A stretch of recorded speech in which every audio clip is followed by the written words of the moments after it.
పరిశుద్ధుడు ప్రేమగల పరలోకమందున మా తండ్రి, మహిమగల రాజా, మీకున్నతమైన శ్రేష్టమైన పరిశుద్ధ నామాన్ని బట్టి వందనాలు. మమ్మల్ని ప్రేమించి మరి యొక్క దినము నీ పరిశుద్ధ ఆలయంలో నిలిచి నిమిత్తమై సజీవులు గుంచినందుకు వందనాలు. నీ కుమారుడైన యేసుక్రీస్తు ప్రభు యొక్క విలువైన రక్తము చేత కొనబడిన నీ ప్రశస్తమైన ప్రజలమైన మమ్మను నీ సన్నిధిలో సమకూర్చి నీ ప్రేమను బట్టి మరొకసారి స్తుతిస్తున్నాం. మెటుకు నిండారుగా నీ సన్నిధిని అనుభవించుటకై ఈ దినమంతట్లో మీ కృపను కోరుచున్నాం. దేవా, మీ యొక్క బలియాగం జ్ఞాపకం చేసుకుని దేవా, మా హృదయాంతరంగంలో నుండి యథార్థమైన ఆరాధన నీకు అర్పించుటకై సహాయం చేయము. యోగ్యముగా బలలో పాలు పొందుట కృపను అనుగ్రహించండి. చిన్న బిడ్డల మధ్య సండే స్కూల్ పరిచర్యను కూడా దీవించండి. వీటికి నీ ప్రజల పక్షాన నీ ఉద్దేశం నెరవేర్చుకునండి. మమ్మల్ని భూమి మీద నీవు కొన్నదానికి తగిన రీతిగా ఈ యాజక ధర్మం భూమి మీద నుండి సహా నీకు అర్పించుటకై నిర్వర్తించుటకై కృపనివ్వండి. వీటికి నీ ఉద్దేశంలో మా పక్షంగా ఏమవుతున్నాయో వాటిని చూపించండి. మరి ఒకసారి కూడి వచ్చిన నీ విలువైన ప్రజలను బట్టి నేను స్తుతిస్తున్నాం. సమయానికి నీ సన్నిధికి రాగలిగినారు. అందుని బట్టి వారి ఆసక్తిని బట్టి, వారి క్రమమును బట్టి వారికి ఇవ్వాల్సిన బహుమానం వారికి ఇవ్వండి. ఇంకెవరైతే నీ ఉద్దేశంలో ఉన్నారో మాతో జత చేయబట్టకు సహాయం చేయండి.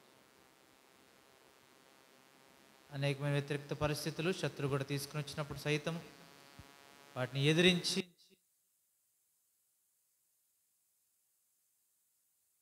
ప్రజలను మీరే నడిపించండి. కానీ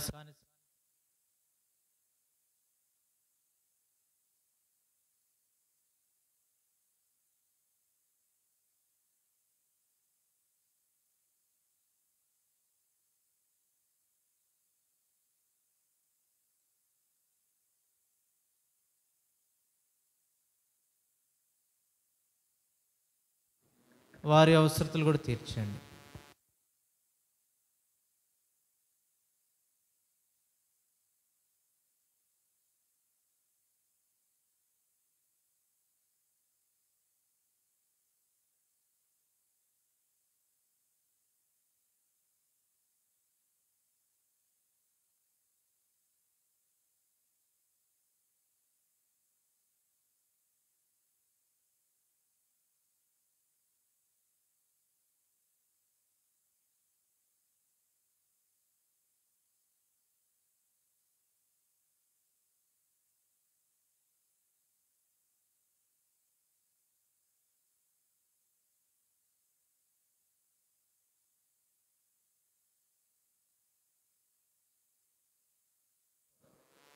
వారికి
ప్రాణమా నా సర్వమా నా ప్రాణమా నా సర్వమా ఆయన పరిశుద్ధ నామమునకు సదాస్తుతులను చెల్లించుమా మరువకు ఆయన మేలులను మరువకు ఆయన మేలులను క్షమించును నీ పాపములను క్షమించును నీ పాపములను కుదుర్చును నీ రోగములను క్షమించును నీ పాపములను కుదుర్చును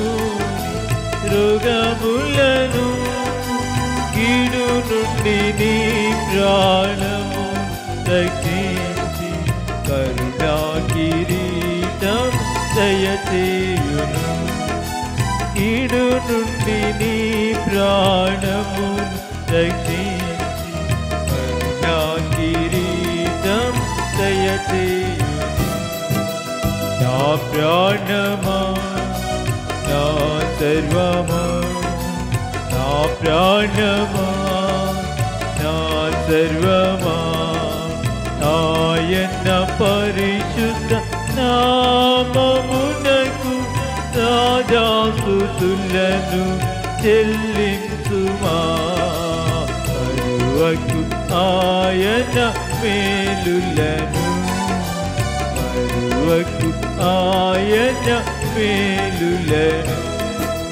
కడమాటికి తూర్పెంత దూరము కడమాటికి తూర్పెంత దూరము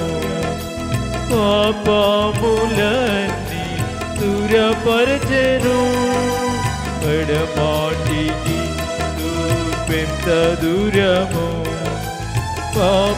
పాపములన్నీ దూరపరచెను తండ్రి తన తనయులపై జాలిపడునట్లు భక్తుల ఎడల జాలిపడును తండ్రి తన తనయులపై జాలిపడునట్లు భక్తుల ఎడల జాలిపడును నా ప్రాణమా నా సర్వమా నా ప్రాణమా నా సర్వమా ఆయన పరిశుద్ధ నామమునకు సదాస్తుతులను చెల్లించుమా మరువకు ఆయన మేలులను మరువకు ఆయన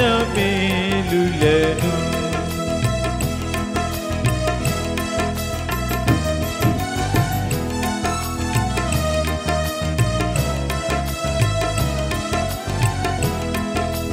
నీ యౌవనమును తన పరచును నిన్ను మేలులతో తృప్తి పరచు నీ యౌవనమును తన పరచును బాధితులకు బహు న్యాయము తీర్చు యెహోవా ఎంతో దయాళుడు బాధితులకు బహు న్యాయము తీర్చు యెహోవా ఎంతో దయాళుడు నా ప్రాణమా నా సర్వమా నా ప్రాణమా నా సర్వమా ఆయన పరిశుద్ధ నామమునకు సదాస్తుతులను చెల్లించుమా వకు ఆయన మేలులను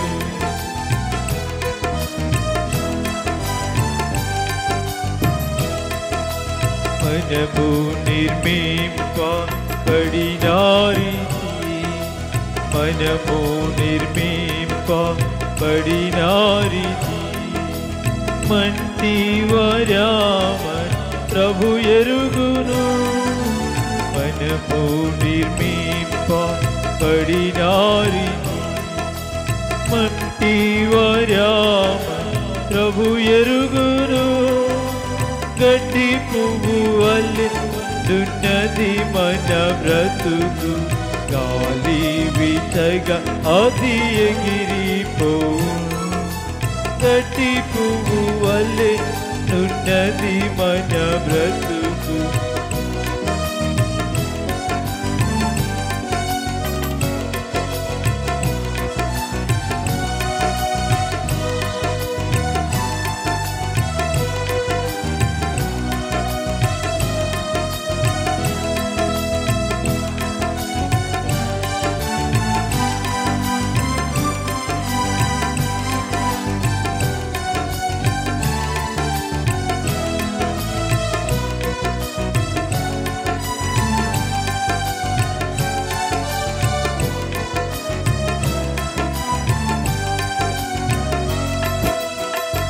స్థిరపరచేతన సింహాసనము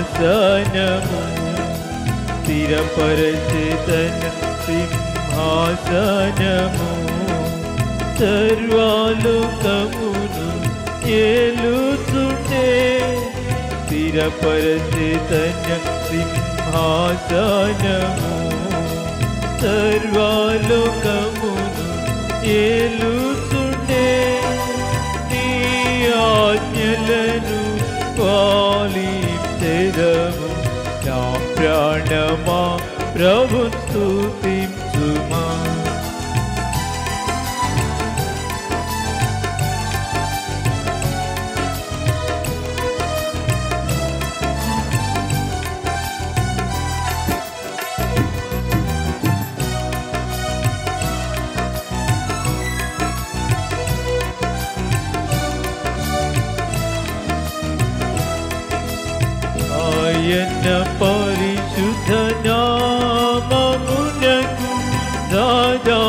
'Sulanu చెల్లించుమా మరువకు ఆయన మేలులను మరువకు ఆయన మేలులను.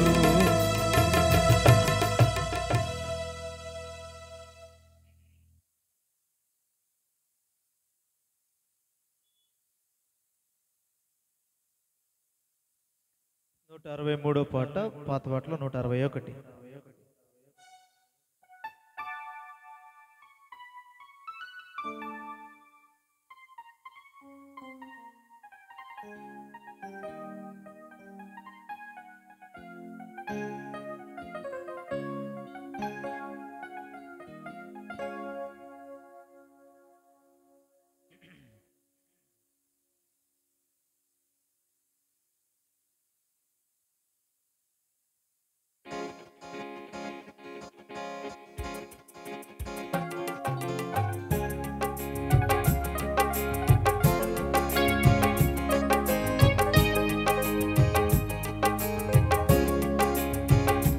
రుచి చూచి ఎరిగితిని యెహోవా ఉత్తముడనియు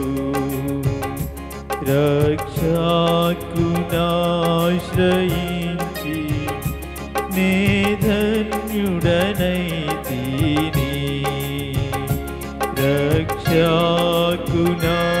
రక్షకునాశ్రయించి నే ధన్యుడనై రుచి చూచి ఎరిగితిని యెహోవా ఉత్తముడనియు రుచి చూచి ఎరిగితిని యెహోవా ఉత్తముడనియు. గొప్ప దేవుడవు నీవే, స్తుతులకు పాత్రుడ నీవే. గొప్ప దేవుడవు నీవే, స్తుతులకు పాత్రుడవీవే.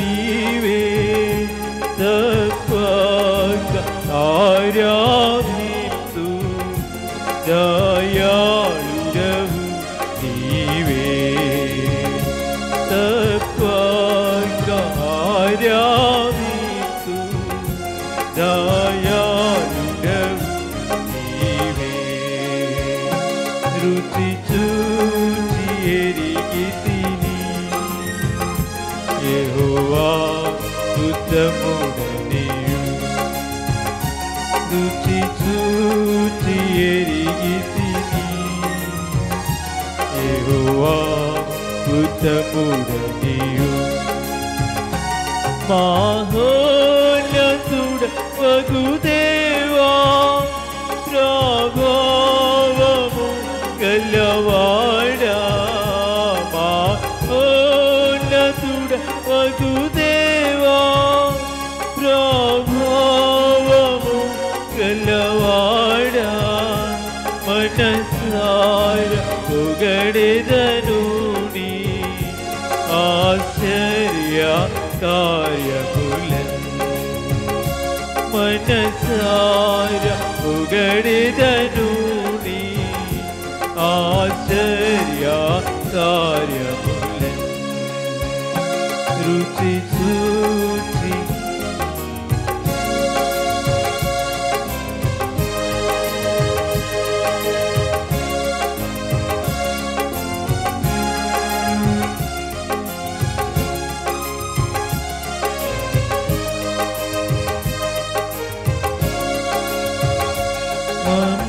మంచితనం గల దేవా అతి శ్రేష్ఠుడవు అందరిలో.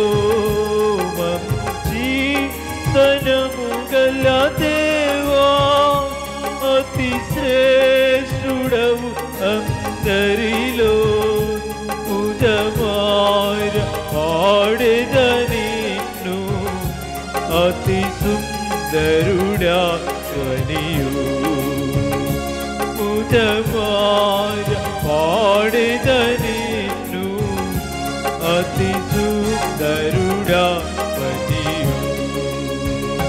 రుచి చూచి ఎరిగితిని యెహోవా ఉత్తముడనియు. రుచి చూచి ఎరిగితిని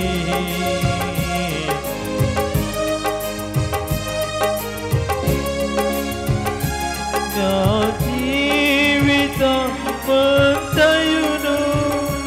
యెహోవాను స్తుతించెదను.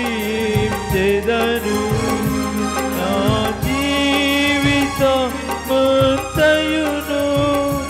యెహోవాను స్తుతించెదను.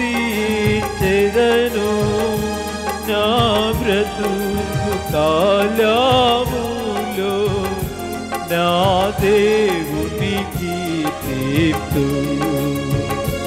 నా బ్రతుకు కాలములో నా దేవునికి కీర్తిస్తూ.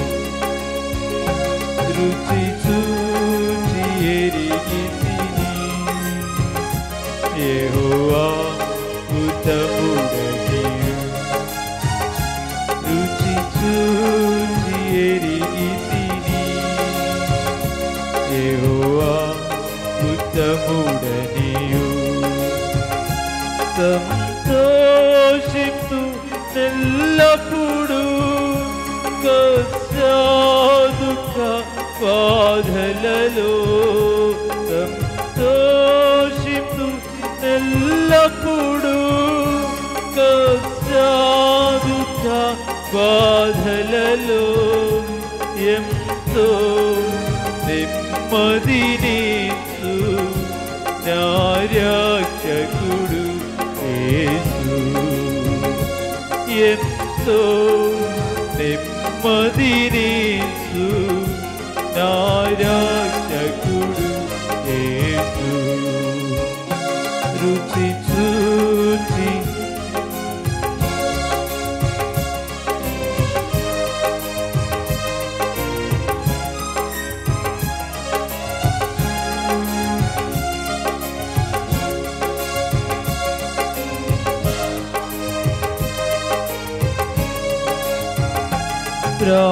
ప్రార్థింతును ఎడతెగక ప్రభు సన్నిధిలో.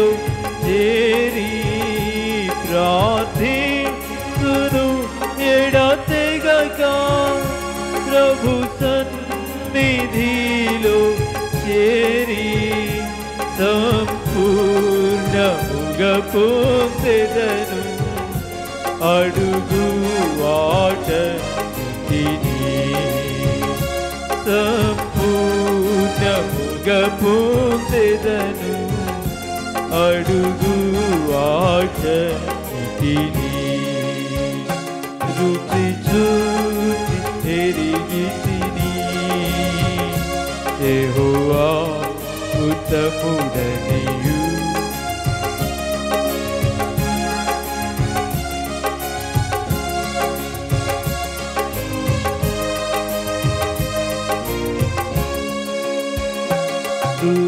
కృతజ్ఞత చెల్లింతు ప్రతిదాని కొరకు నేను. కృతజ్ఞత చెల్లింతు ప్రతిదాని కొరకు నేను. క్రీస్తుని యందే తృప్తి పొంది హర్షించెదను. క్రీస్తుని యందే తృప్తి పొంది హర్షించెదను.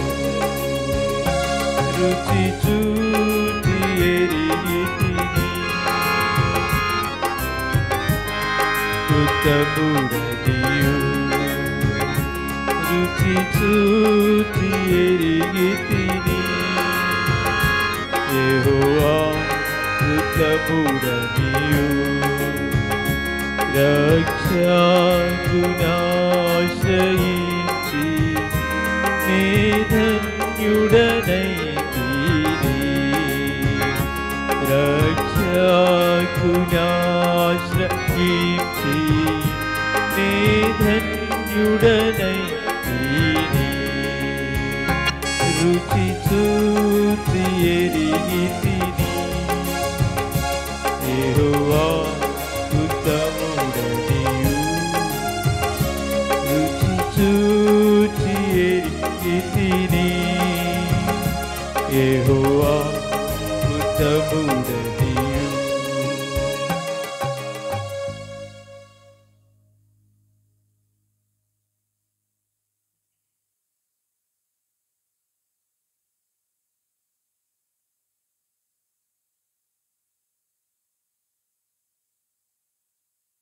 రెండు వందల ఒకటో పాట పాడదాం. పాత పాటలో 199. 201 199.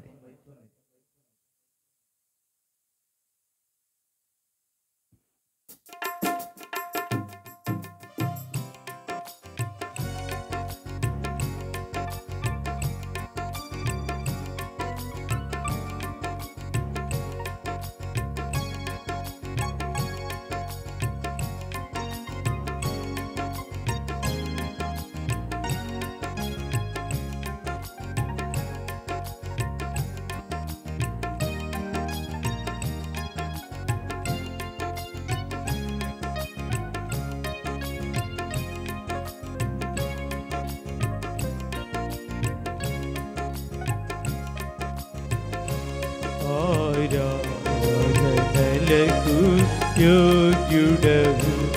ఆరాధనలకు యోగ్యుడవు. స్తుతి గీతంబులకు పాత్రుడవు. స్తుతి గీతంబులకు పాత్రుడవు. ప్రభు యేసు నిన్ను పూజింతును. ప్రభు యేసు నిన్ను పూజింతును.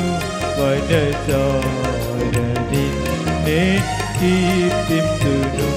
మనసార నిన్నే కీర్తింతును. ఆరాధనలకు యోగ్యుడవు. ఆరాధనలకు యోగ్యుడవు. ధరించితివినా రోగములన్ ధరించితివినా వ్యసనములన్ ధరించితివినా రోగములన్ ధరించితివినా నా వ్యసనములన్ అరిగితివి నాకై కలువరికి అరిగితివి నాకై కలువరికి పరిహారించితివి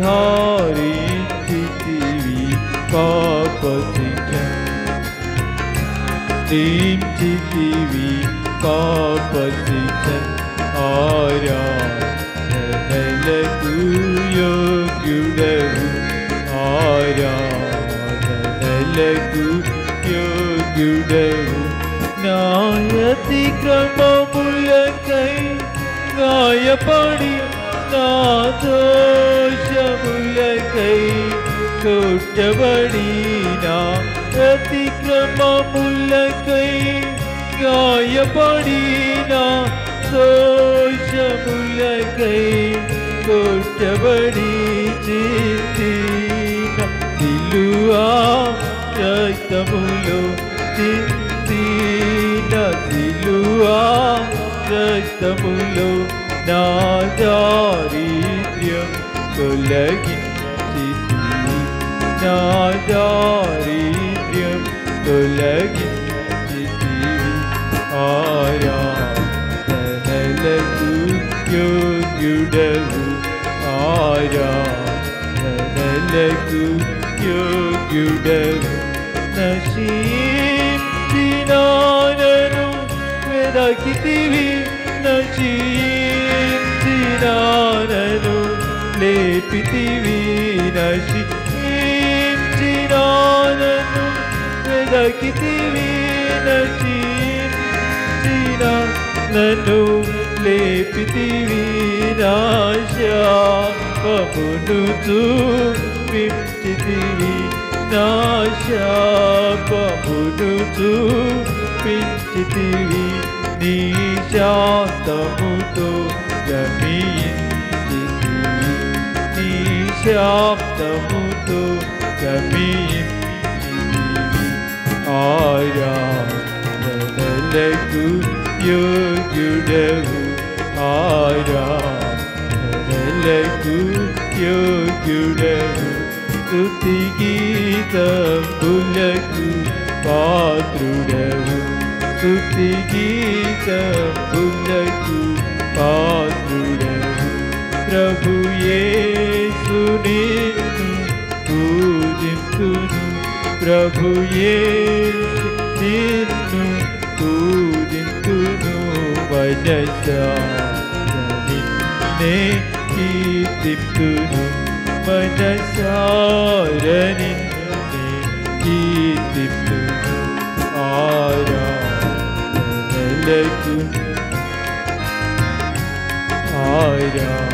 ఆరాధనలకు యోగ్యుడవు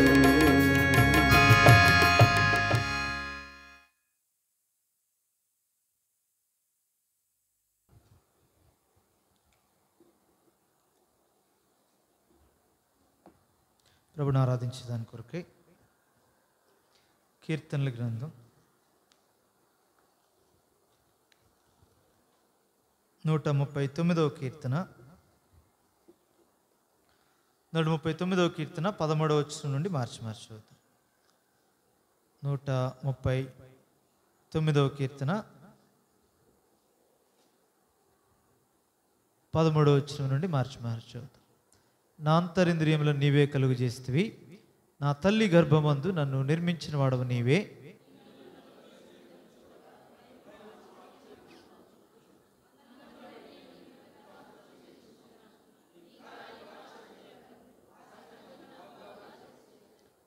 నేను రహస్యమందు పుట్టిన నాడు భూమి యొక్క అగాధ స్థలములలో విచిత్రముగా నిర్మింపబడిన నాడు నాకు కలిగిన ఎముకలను నీకు మరుగై ఉండలేదు.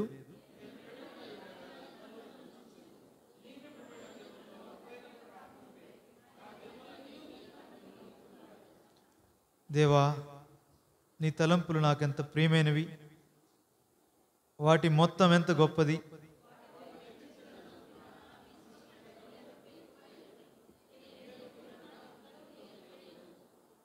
ప్రభు సహాయం కొరకే ప్రార్థించాను. తండ్రి, మరొకసారి వందనాలు. నీ కృపను బట్టి మమ్మల్ని జ్ఞాపకం చేసుకుని దేవ మరి యొక్క పర్యాయము నీ సన్నిధిలోనికి మమ్మల్ని సమకూర్చుని ప్రేమను బట్టి వందనాలు. మెట్టుకు పాటల ద్వారా నేను మహింపరచడానికి మీరు ఇచ్చిన కృపకే నేను స్తుతిస్తున్నాం. వ్యక్తిగతంగా సమాజంలో నేను ఆరాధించగోర్చుంటుండగా చదవని లేఖలను పరిశుద్ధపరిచి మా స్థితిని, పూర్వపు స్థితిని, ప్రస్తుత స్థితిని, రాబో నిరీక్షణను జ్ఞాపకం చేసుకుని దానికి కారణమైన ప్రభుయేసుక్రీస్తు ద్వారా తండ్రివైన దేవుడైన నీకు మహిమ ఆరోపించటకే మమ్మల్ని అందరినీ సిద్ధపరిచాను. ఇక్కడ వచ్చిన ప్రజలు నీ వారు, వారికి ఎటువంటి నీ ప్రత్యక్షత అవసరమో, ఎవరికి ఏది అవసరమో అటు మీరు అనుగ్రహించాను. నిలబడి నీ దాసుని నేను నిష్ప్రయోజకుని మీద ఒప్పుకొని చూడండి, నేను ఖాళీ చేసుకొని చూంటుండగా ఈ సమయం కొరకే నీ ప్రజల మీద మాకు ఏది అవసరమో ఎట్టి ఆరాధనతో నీవు తృప్తిపరచబడాలని, స్వీకరించాలని మా నుండి కోరుతున్నావో అట్టి విలువైన సంగతులు మా ద్వారా నీకు అర్పించిన నిమిత్తమై నీ వాక్యం ద్వారా నీ ఆత్మ ద్వారా మనం యేసుక్రీస్తు ప్రభువు రక్షకునామమున ప్రార్థించి వేడుకొంచున్నాం తండ్రి.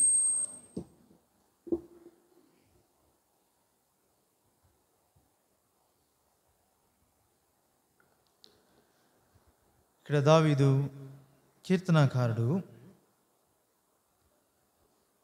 తనను గూర్చి తాను చూసుకున్నప్పుడు దేవుని నుండి తనకు కలిగిన ప్రతి పరిస్థితులు ఆలోచన చేస్తున్నాడు.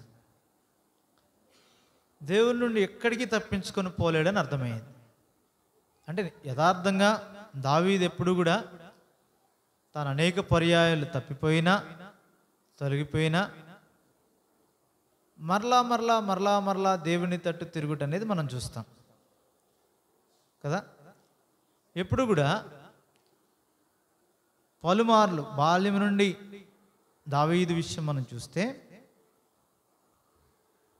అబ్రహాం విషయం వేరు. ఎందుకంటే ఆయన దర్శింపబడి ప్రభు చేత పిలువబడినప్పుడే ఆయన 75 సంవత్సరాలు దాదాపు 12వ అధ్యాయంలో ఆ సంగతులు కనబడతాయి. ఆదికాండం 12వ అధ్యాయంలో అబ్రహాముకు అప్పటికి ఎంత వయసు, ఎంత 70. చూడండి, చెప్పట్లేదేమి. 4వ వచనం,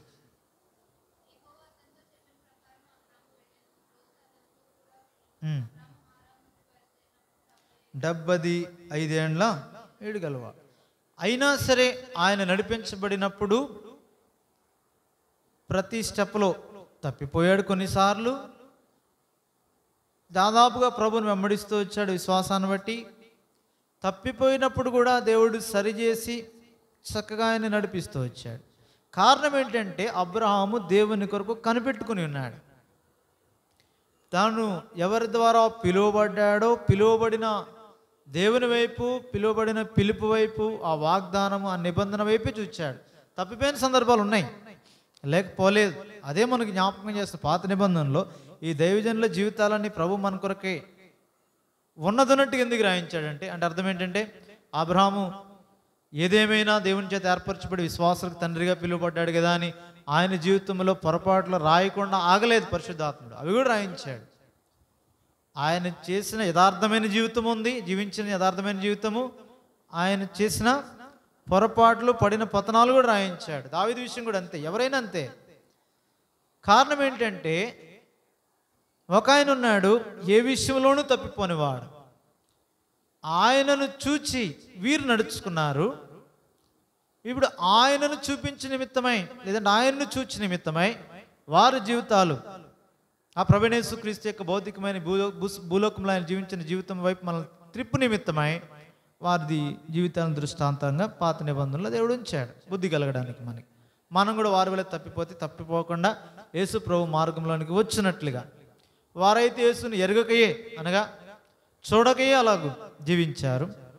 ప్రతి పరిస్థితుల్లో దేవుని దగ్గరికి వచ్చి కనిపెట్టుకున్నారు. ఇక్కడ దావీదు విషయం కూడా అంతే. తను బాల్యం నుండి ఇది అభ్యాసం చేసుకున్నాడు. వయస్సును బట్టి చిన్నతనం నుండి కూడా, బాలుడైనప్పటి నుండి కూడా దేవుని మీద ఆధారపడి నేర్చుకున్నాడు. బాలుడై ఉన్నప్పుడే దేవుడే యుద్ధం చేస్తాడు, దేవుడే నా పక్షాన ఉన్నాడు, దేవుడిని ఆరాధించడం నేర్చుకున్నాడు. ఇటువంటి వాడు అనేక పరిస్థితులు వచ్చినాయి. తర్వాత ఎదిగాడు, పెద్దవాడయ్యాడు, ఆయా స్థాయిలు వచ్చాయి. చివరికి రాజు అయ్యాడు.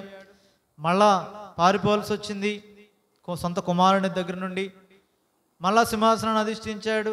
మళ్ళా దేవుని మందిరాన్ని కడదామనుకుంటే దేవుడు వద్దన్నాడు. సరే, ఆ మందిరం వేళ కలిగిన మక్కువను బట్టి సమస్తాన్ని సంపాదించాడు, సమకూరుస్తున్నాడు. ఇటువంటి దావీదు తన జీవితంలో కలిగిన అనుభవాలను బట్టి ఈ కీర్తన రాస్తూ తాను సంతోషంగా ఉన్నప్పుడేమి, బాధగా ఉన్నప్పుడేమి, బాధగా ఉన్నప్పుడు దేవుని దూషించి దేవునికి దూరంగా వెళ్ళిపోలేను. రెండోది, సంతోషంగా ఉన్నప్పుడు దేవునితో కలిసి ఆ సంతోషాన్ని పాల్పుచ్చుకొని దేవుడిచ్చిన సంతోషాన్ని బట్టి దేవుని మహిమపరిచే దానికి బదులుగా భక్తిహీనులతో వెళ్ళలేను. కారణం ఏంటంటే ఆ దేవుడు ఎల్లప్పుడూ ఉన్నాడు అనే స్థితిని ఇక్కడ జ్ఞాపకం చేస్తున్నాడు. 139వ కీర్తన మొదటి వచనం, యెహోవా నీవు నన్ను పరిశోధించి తెలుసుకునినావు, నేను కూర్చుండుట నేను లేచుట నీకు తెలియను. నాకు తలంపు పుట్టక మునిపే నీవు నా మనస్సు గ్రహించుచున్నావు, నా నడకను నా పడకను నీవు పరిశీలన చేసినావు, నా చర్యలన్నిటిని నీవు బాగుగా తెలుసుకునినావు. యెహోవా మాట నా నాలుకకు రాక మునిపే పూర్తిగా తెలిసినది, వెనుకను ముందును నీవు నన్ను ఆదరించున్నావు. కాబట్టి ఇవన్నీ ఎరిగి చెప్తున్నాడు. ఎప్పుడు? అన్ని అనుభవించిన తర్వాత ఈ భూమి మీద దేవుణ్ణి, లోకాన్ని కూడా చూచాడు. రెండింటినీ చూచి అనేక పతనాలు ఉన్నాయి, అనేక గొప్పదైన విషయాలు ఉన్నాయి.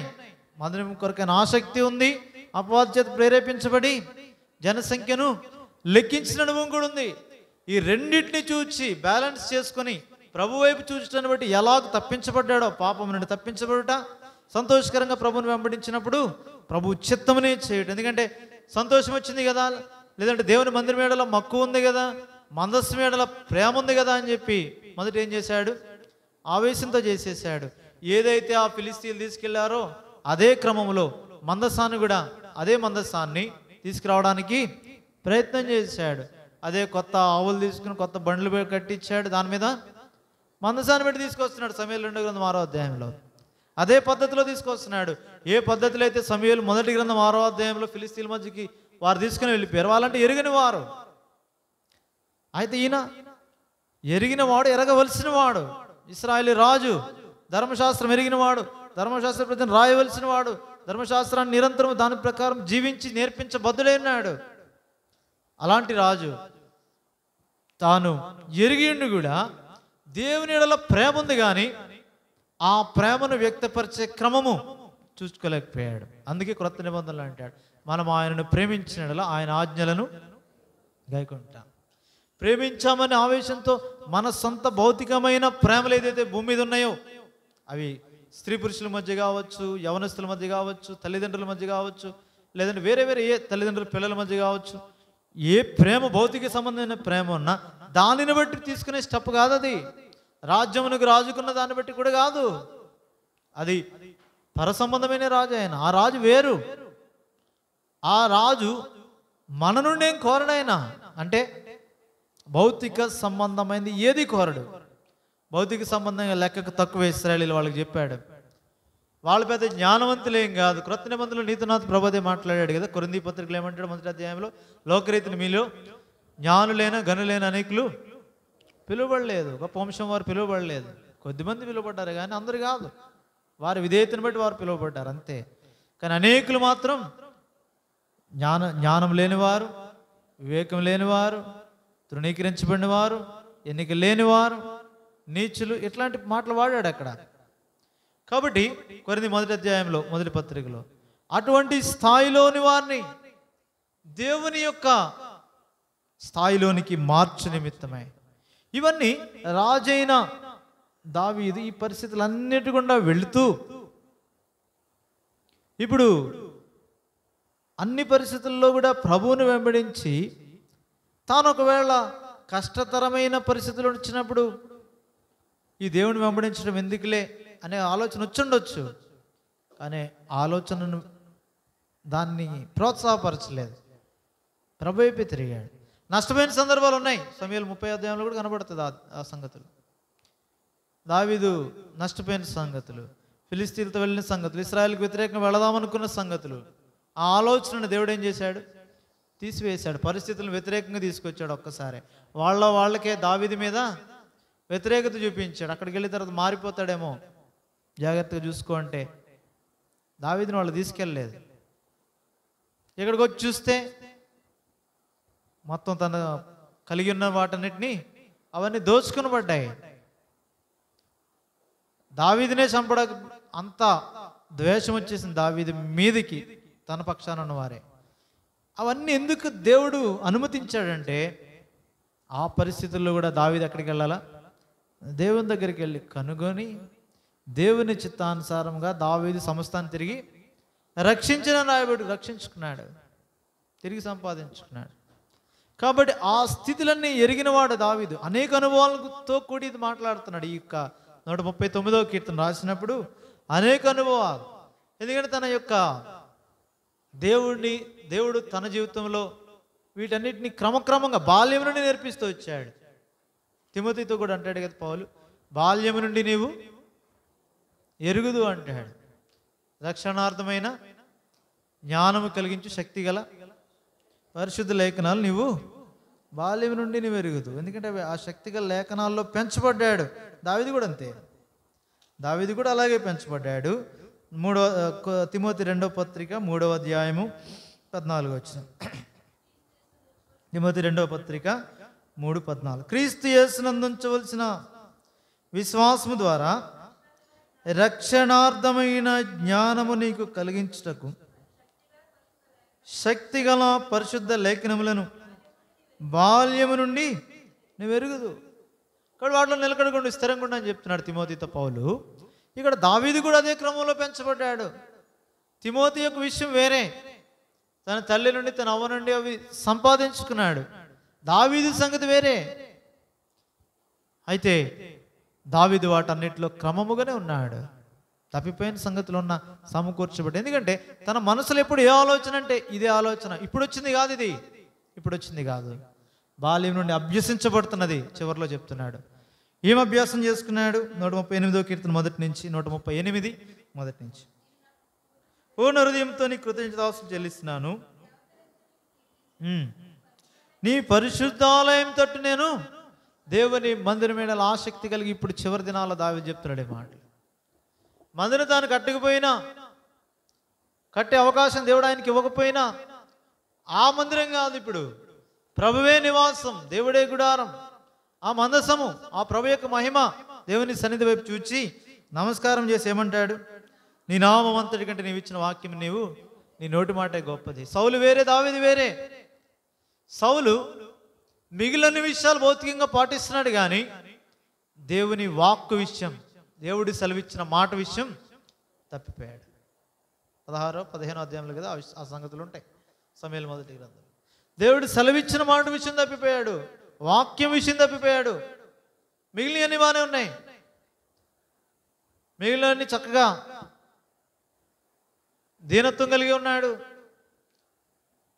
ఉండవలసిన స్థానంలో ఉన్నాడు, చేయవలసిన పనులు చేస్తున్నాడు, రాజ్యం ఏడల తన ప్రజల ఏడల బాగానే కనబడుతున్నాడు అక్కడ. కానీ దేవుని ఏడల, దేవుని వాక్యం ఏడల సరిగా లేడు. దేవుని చిత్తం ఎరిగేదాని విషయంలో తప్పిపోయాడు. అందుకే దేవుడు సెలవిచ్చిన మాటను వింటేనే ప్రభు ఏం చేస్తాడు, సంతోషిస్తాడు. అదే అక్కడ జ్ఞాపకం చేశాడు సౌలు విషయంలో. కానీ సౌలు అలాగ లేడు. దావీదు అలా ఉన్నాడు. దావీదు తిరిగి ఆ మాట వైపే చూచేవాడు. అందుకే 40వ కీర్తనలు అంటాడు, దేవా నీ చిత్తం చేయట నాకు సంతోషం. నీ మాట, ఒకటి సెలవిచ్చిన మాటను, దేవుడు ఒకరికి సెలవిచ్చిన మాటను బట్టి దాన్ని నెరవేరిస్తే ఆయన ఎంత సంతోషిస్తాడు చూడని సమూయేలు సౌలుతో చెప్పిన మాట దావీదు జీవితంలో దావీదు అన్వయించుకున్నాడు. అందుకే అంటాడు, అలాగు నేను నిన్ను సంతోషపెట్టి నిమిత్తమై, అలాగు నీ చిత్తం నేను చేయ నిమిత్తమై నీ ధర్మశాస్త్రము నా ఆంతర్యంలో ఉంది, నా హృదయంలో పెట్టుకున్నాను. నీ వాక్యాన్ని అంత ఘనత ఇచ్చావు, నీ నామం అంతటి కంటే నీ యొక్క వాక్యానికి అంత గొప్పతనం ఇచ్చావు. ఆ వాక్యం అంటే ఆయన మాట, ఆయన నామం అంటే కేవలం కొద్ది దినాలు భూమి మీద ఉండటకే, లేదంటే కొద్ది కార్యాలు చేయటకే, కొన్ని సంగతులు చేయ నిమిత్తమే భూమి మీద ఉపయోగించబడ్డకే, లేదంటే మనం భద్రం చేయబట్టకే ఇవ్వబడిన సంగతి ఆయన నామం. అయితే ఆయన వాక్యము నిరంతరం ఉంది. అంటే నామముని కంటే ఆయన వాక్యాన్ని గొప్ప చేశాడు. అంటే ఆయన తనకు ఇచ్చాడు ప్రాధాన్యత, తనకున్న పేరుని బట్టి కాదు, తనను బట్టి, ప్రభువుని బట్టి, తండ్రిని బట్టి దేవుని బట్టి, దేవుని పేరుని బట్టి కాదు, మొదట దేవుని బట్టి. ఆయన వాక్ అయినాడు. ఆయన నామం ఎలాగూ ప్రభావవంతమైందే, ఆయన నామం శక్తి గలదే. ఆయన నామాన్ని బట్టి చాలా అద్భుత కార్యాలు చేయగలము, చాలా సంగతులు ఉంచబడ్డాయి. కానీ ఆయన నామం కంటే ఆయన లాంటి వాడు, ఆయన ఏమై ఉన్నాడు, అది ప్రాముఖ్యం. ఆయన వాక్కు అది ఎరిగి చెప్తున్నాడు. ఇప్పుడు 39కి వచ్చేసరికి ఆయన వాక్కు ప్రకారం జీవించుట నేర్చుకున్న దావీదు తన అనుభవం అంతట్లో, అది సింహము ఎలుగు వంటి కలిసి వచ్చిన, లేదంటే తన ఇంట్లో ఉన్న అవమానాలు కూడా వెళ్తున్నా, రాజుగా అభిషేకించబడి ఒక్కసారి సహోదరులు ఎదుట అభిషేకించబడిన, అది యోసేపు మాదిరి. సహోదరులు ఎదుట అభిషేకించబడిన రాయబెట్ట ఉద్దేశం ఏమంటే, యోసేపు మాదిరి అంటే సహోదరులు ఆయన మీద ఏం పడతారు, యోసేపు మీద పగబట్టారు. ఇక్కడ కూడా అంతే, చులకనగా చూస్తారు, హేళన చేస్తారు. కాబట్టి అది ఒకే ప్యారలల్కి వెళ్ళారు యోసేపు దావీదు కూడా ఈ విషయంలో. అయితే దేవుడు అక్కడ యోసేపు విషయంలో కరువు ద్వారా సహోదరులను తనతో సమాధానపరిచాడు. ఇక్కడ దావీదుకి సౌలు దావీదు మీద చూపిన విషపు చూపును బట్టి, వ్యతిరేకతను బట్టి దావీదు సహోదరులు దావీదు యొద్దకు వచ్చారు. అది 22వ అధ్యాయంలో అనుకుంటే సమూయేలు మొదటి గ్రంథంలో ఆ సంగతులు చూస్తాం. మొదటి వచనంలోనే కనబడుతుంది. దాక్కున్నాడు వెళ్ళి. అప్పుడు తన తండ్రి ఇంటి వారు, తన సహోదరులు దావీదు దగ్గరికి వచ్చారు. అంటే అనుమతించాడు దేవుడు, వారిని కలపడానికి వీళ్ళని ఇస్తాడు. ఇవన్నీ చూస్తున్నాడు దావీదు. తప్పిపోయాడు ముందు, పై అధ్యాయం 21వ అధ్యాయంలో కదా తప్పిపోయాడు. యాజకుడి దగ్గరికి వెళ్ళి సముద్ర రొట్టెలు తిని ఏం తీసుకున్నాడు, గొలియాతు యొక్క ఖడ్గం తీసుకొని తప్పిపోయాడు.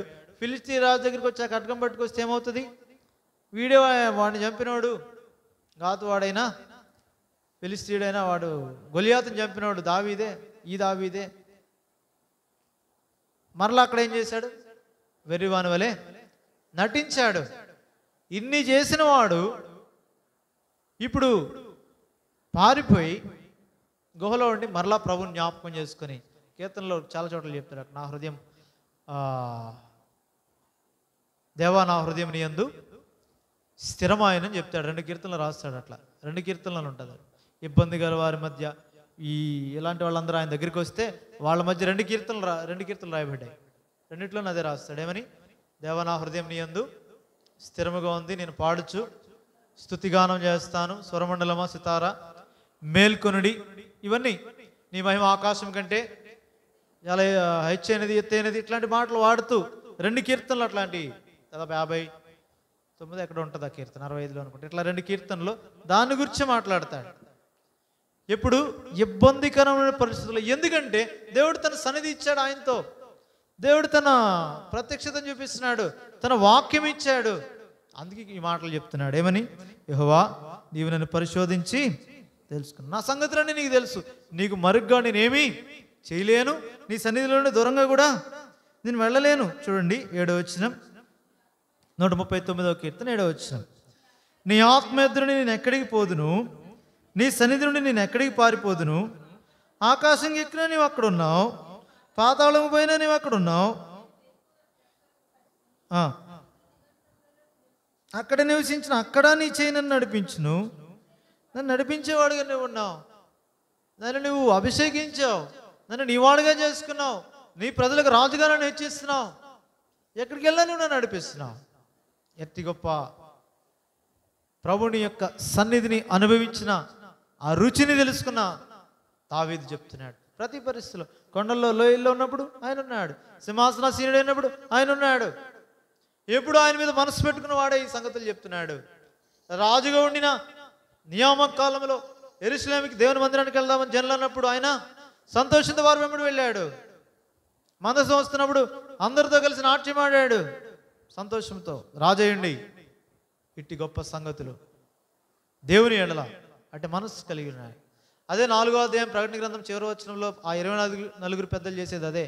దేవుని ద్వారా వారికి ఇవ్వబడిన కిరీటము, మహిమ, ప్రభావము ఏదైతే దేవుని తర్వాత దేవుని ద్వారా ఇవ్వబడిన సంగతులు ఉన్నాయో ఆయన ఎదుటికి వచ్చినప్పుడు అవన్నీ ఆయన ఎదుట వేసి, నీవే మహిమ, ఘనత, ప్రభావములు పొందనర్హుడు చెప్పుచు తమ కిరీటములను ఆ సింహాసనం ఎదుట వేశారు. ఇది ఆరాధన నీకు నాకు. నిజమే, దేవుడి గొప్ప స్థితి ఇచ్చాడు దావీదు వలె నేను నన్ను. దావీదు కంటే మరి శ్రేష్టమైన స్థాయి ఇచ్చాడు. దావీదైతే రాజేమో, మనకు రాజులైనా యాజక సమూహంలో చేర్చాడు. ఇక్కడే కాదు, పరలోకంలో కూడా ఆ స్థాయి నీకు నాకు ఇచ్చాడు. ఇటువంటి నీవు నేను ప్రభుని ఆరాధించే పరిశుద్ధ యాజకులుగా పిలువబడిన కారణాన్ని బట్టి, దేవుడిచ్చిన ఈ స్థాయిని బట్టి, ఒకప్పుడు ఇంట్లో తృణీకరించబడిన వారం, ఒకప్పుడు సహోదరుల చేత ద్వేషించబడిన వారం, ఒకప్పుడు బయటికి అరణ్యంలో నిజానికి జ్యేష్ఠుడా పని చేయాలా, కనిష్ఠుడికి అప్పచెప్పారు ఆ పని. ఆ యొక్క చివర అరణ్యంలో ఆ చిన్న మందను కాయసే బాధ్యత. ఈ సంగతులు ఇవ్వబడితే వచ్చినాయి. తృణీకరించబడ్డాడు, సరే అభిషేకించబడ్డాడు కదా, ప్రభు సంఘంలో చేర్చబడ్డాడు కదా, రాజుగా అభిషేకించబడ్డాడు కదా అంటే లోపల వెలుపల పోరాటాలే కనబడుతున్నాయి. సొంత రాజు అయిన సౌలు తన మీద విషపు చూపు నిలుపుట, తాను ఎక్కడికి వెళ్ళాలో తెలియదు, పారిపోయాడు, అక్కడ నిలవలేకపోయాడు, ఆహారం లేక తాను వెళ్తూ వచ్చాడు. తప్పిపోయినా ప్రభు సమకూర్చాడు, భయం నుండి తప్పించాడు. తర్వాత మళ్ళా రాజుగా అభిషేకించబడ్డాడు. మళ్ళా తర్వాత ఇబ్బందులే అభిషేకం విషయంలో, మళ్ళా చెప్పులు కూడా లేకుండా పారిపోయాడు. అయినా అక్కడ కూడా ప్రభుని ఏం చేస్తున్నాడు? ఆరాధిస్తున్నాడు. అక్కడ చెప్పులు లేకుండా వెళ్ళిపోయినా అక్కడ ప్రభుని ఆరాధిస్తున్నాడు. కొండలలో వెళ్ళిపోతున్నాడు, వేదంతో వెళ్ళిపోతున్న ప్రభుని ఆరాధిస్తున్నాడు. పాపం చేశాడు, పాపం చేసిన కారణాన్ని బట్టి నాతాను వచ్చి దావీదుతో మాట్లాడాడు. అందుకంటే ముందు పాపం చేసిన తర్వాత మాట్లాడితే ఏమన్నాడు?